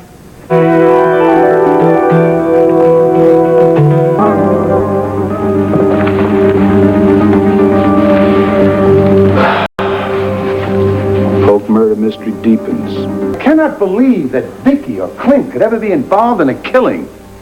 What did you say? I said I can figure it out. I know exactly why Clint and Vicki haven't come home. Sure it is. So there they are, on vacation for the first time in months, alone with just their children. They can't turn on a TV set or pick up a paper? After everything they've been through? I mean, just picture it, dear. If it were you in the same position, would you be reading newspaper headlines or turning on the television news?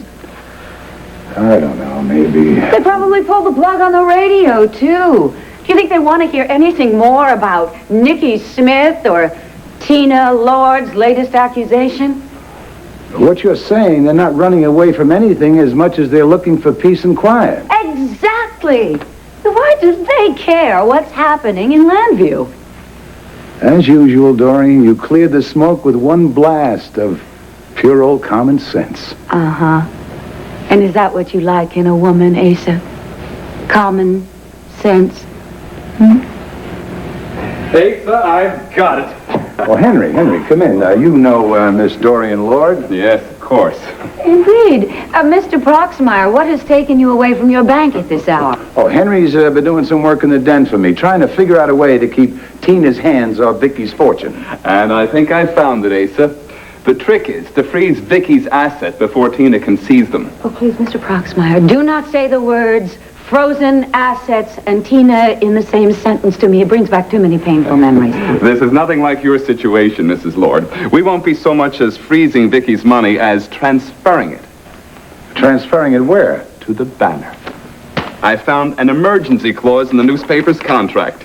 In the case of dire need, Lord funds can be funneled from all other sources into the paper. Well, if there are any dire needs, we sure as hell have one now. Now, you do that, and you make sure all those funds are funneled into the Banner so that Tina cannot touch them. I'll do the best I can. But Asa, before I go, you must know.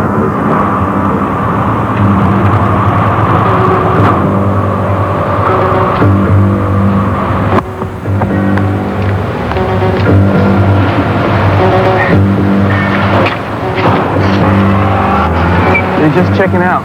They'll be coming to the door any second. What about the boys? They're getting a couple last-minute video games while their parents load up the car. Thank God for that.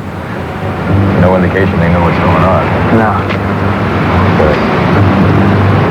Here they are.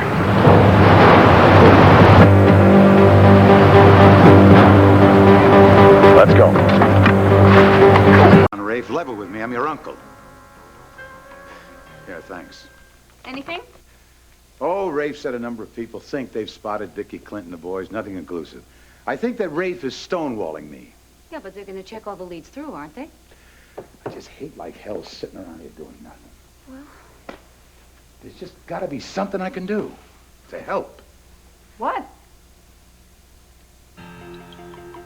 WVLE, that is it. What about it? Dorian, get on the phone. You are going to put me on television. You got rid of them already? Wasn't hard.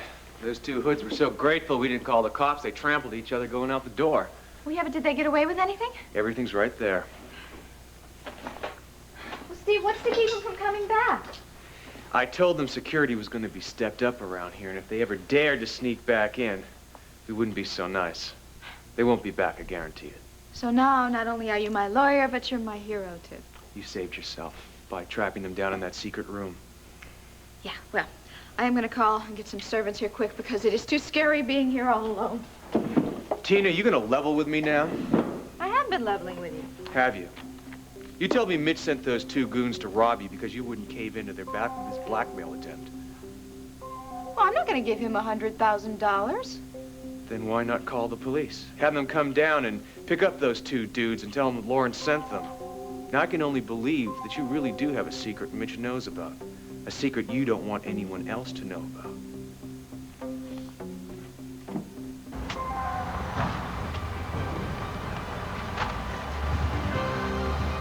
Guess you might as well get Kevin and Joey. All right, darling. Hold it. What? Ed, what are you doing up here? You're under arrest, Clint, for the murder of Dr. Marcus Polk.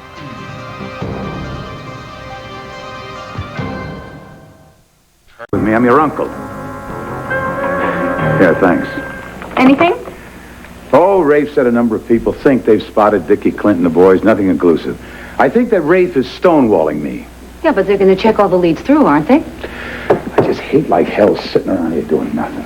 Well, There's just got to be something I can do to help. what? WBLE, that is it. What about it? Dorian, get on the phone. You are going to put me on television. Yeah, hi, Captain. They're both safe. Terrific. Well, Ace has been pumping me for information, but I followed your advice. I'm trying to keep a blanket over the whole situation. All right, yes, sir. I'll be here if you need me. All right. Yes, Roger, I'm still here. Fine. Right, we'll be at the studio at 4:45 for a quick run-through before we go on the air live. All right, see you then. Bye-bye. Wait a minute, what run through? Just put a camera in my face and a microphone so I can plead with my boy to come home. Asa, I know that you don't need the rehearsal. The technicians do. What about rebroadcasting? As long as you keep it under 60 seconds, I will run it every hour instead of the public service spots. That's all I get, 60 seconds? Asa, how much time do you need to plead with your son? And would you please stop barking at me? I apologize. Thank you very much. I heard you say 4:45. Isn't that a lot of hours wasted?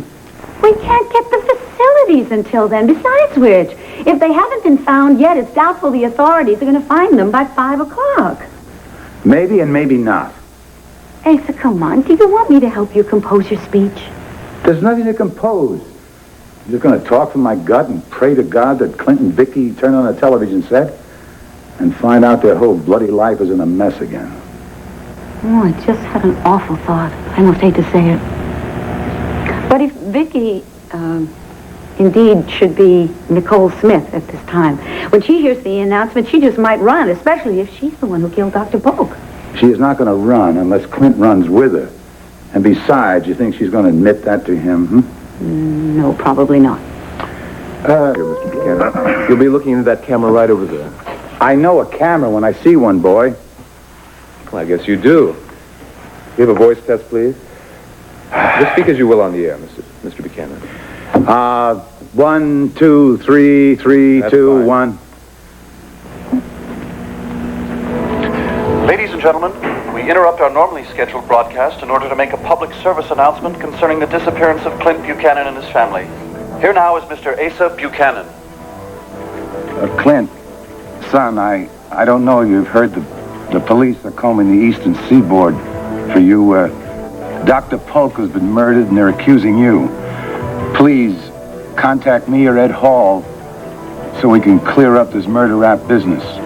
I know you're innocent, son, but it looks bad since you took off on vacation and nobody's heard from you. If anybody's listening to me now knows where my son or his family is, please call this number. Area code 215-555-6000. 6000. But only call if you're positive. No crackpots, please. Clint, your family and friends are behind you. And we love you. Get back here and you prove to the world that no Buchanan could ever stab any man in the back.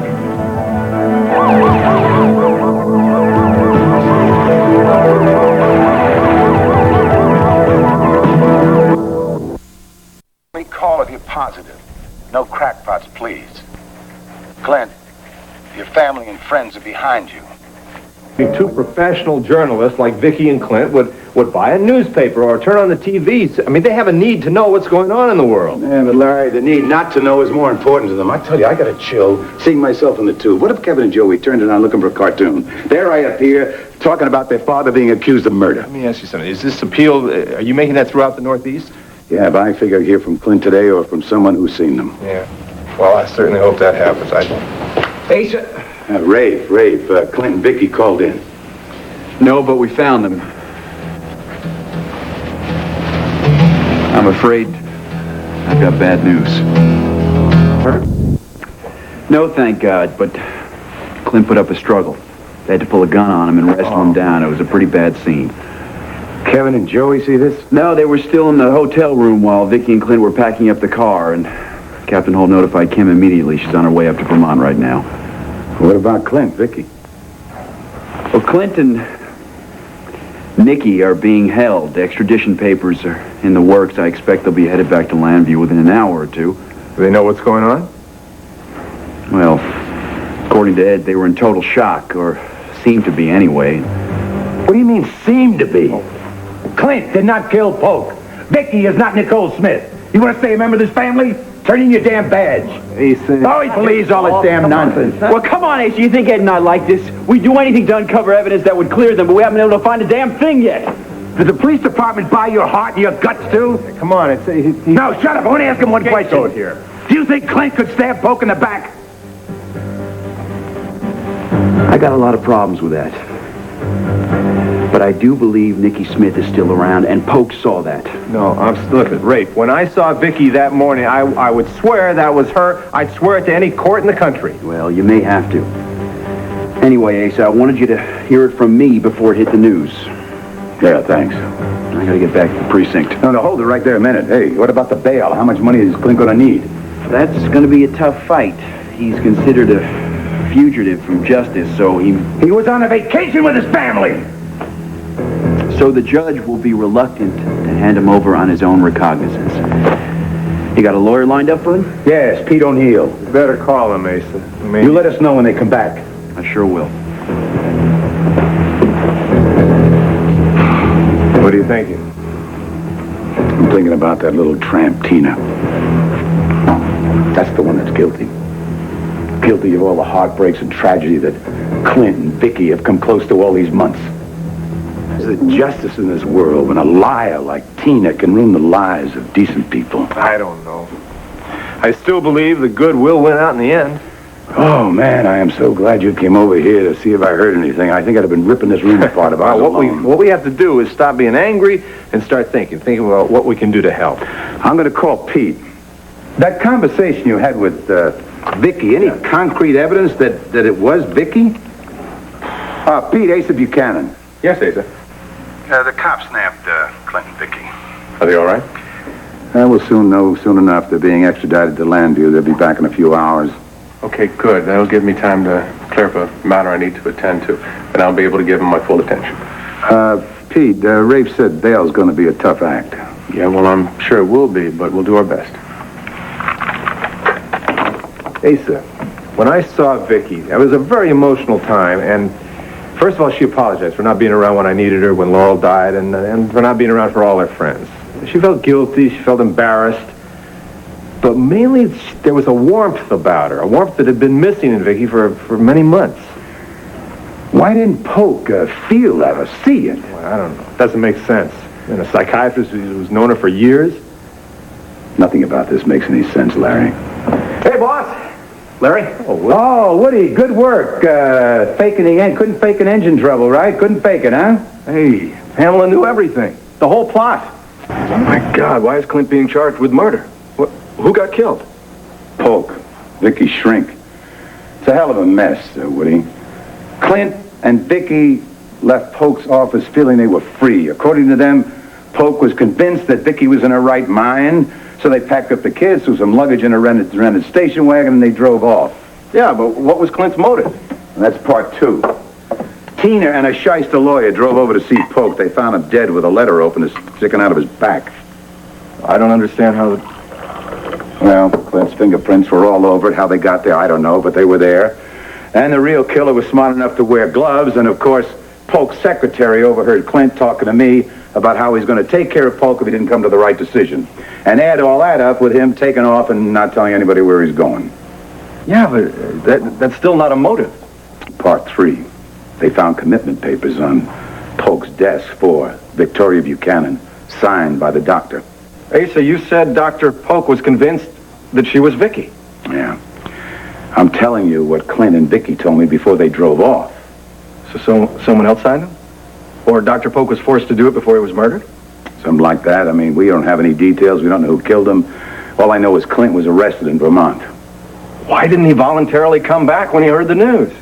Because they were on vacation, Woody. They were hiding from the world while the world was looking for them. Oh, man. This looks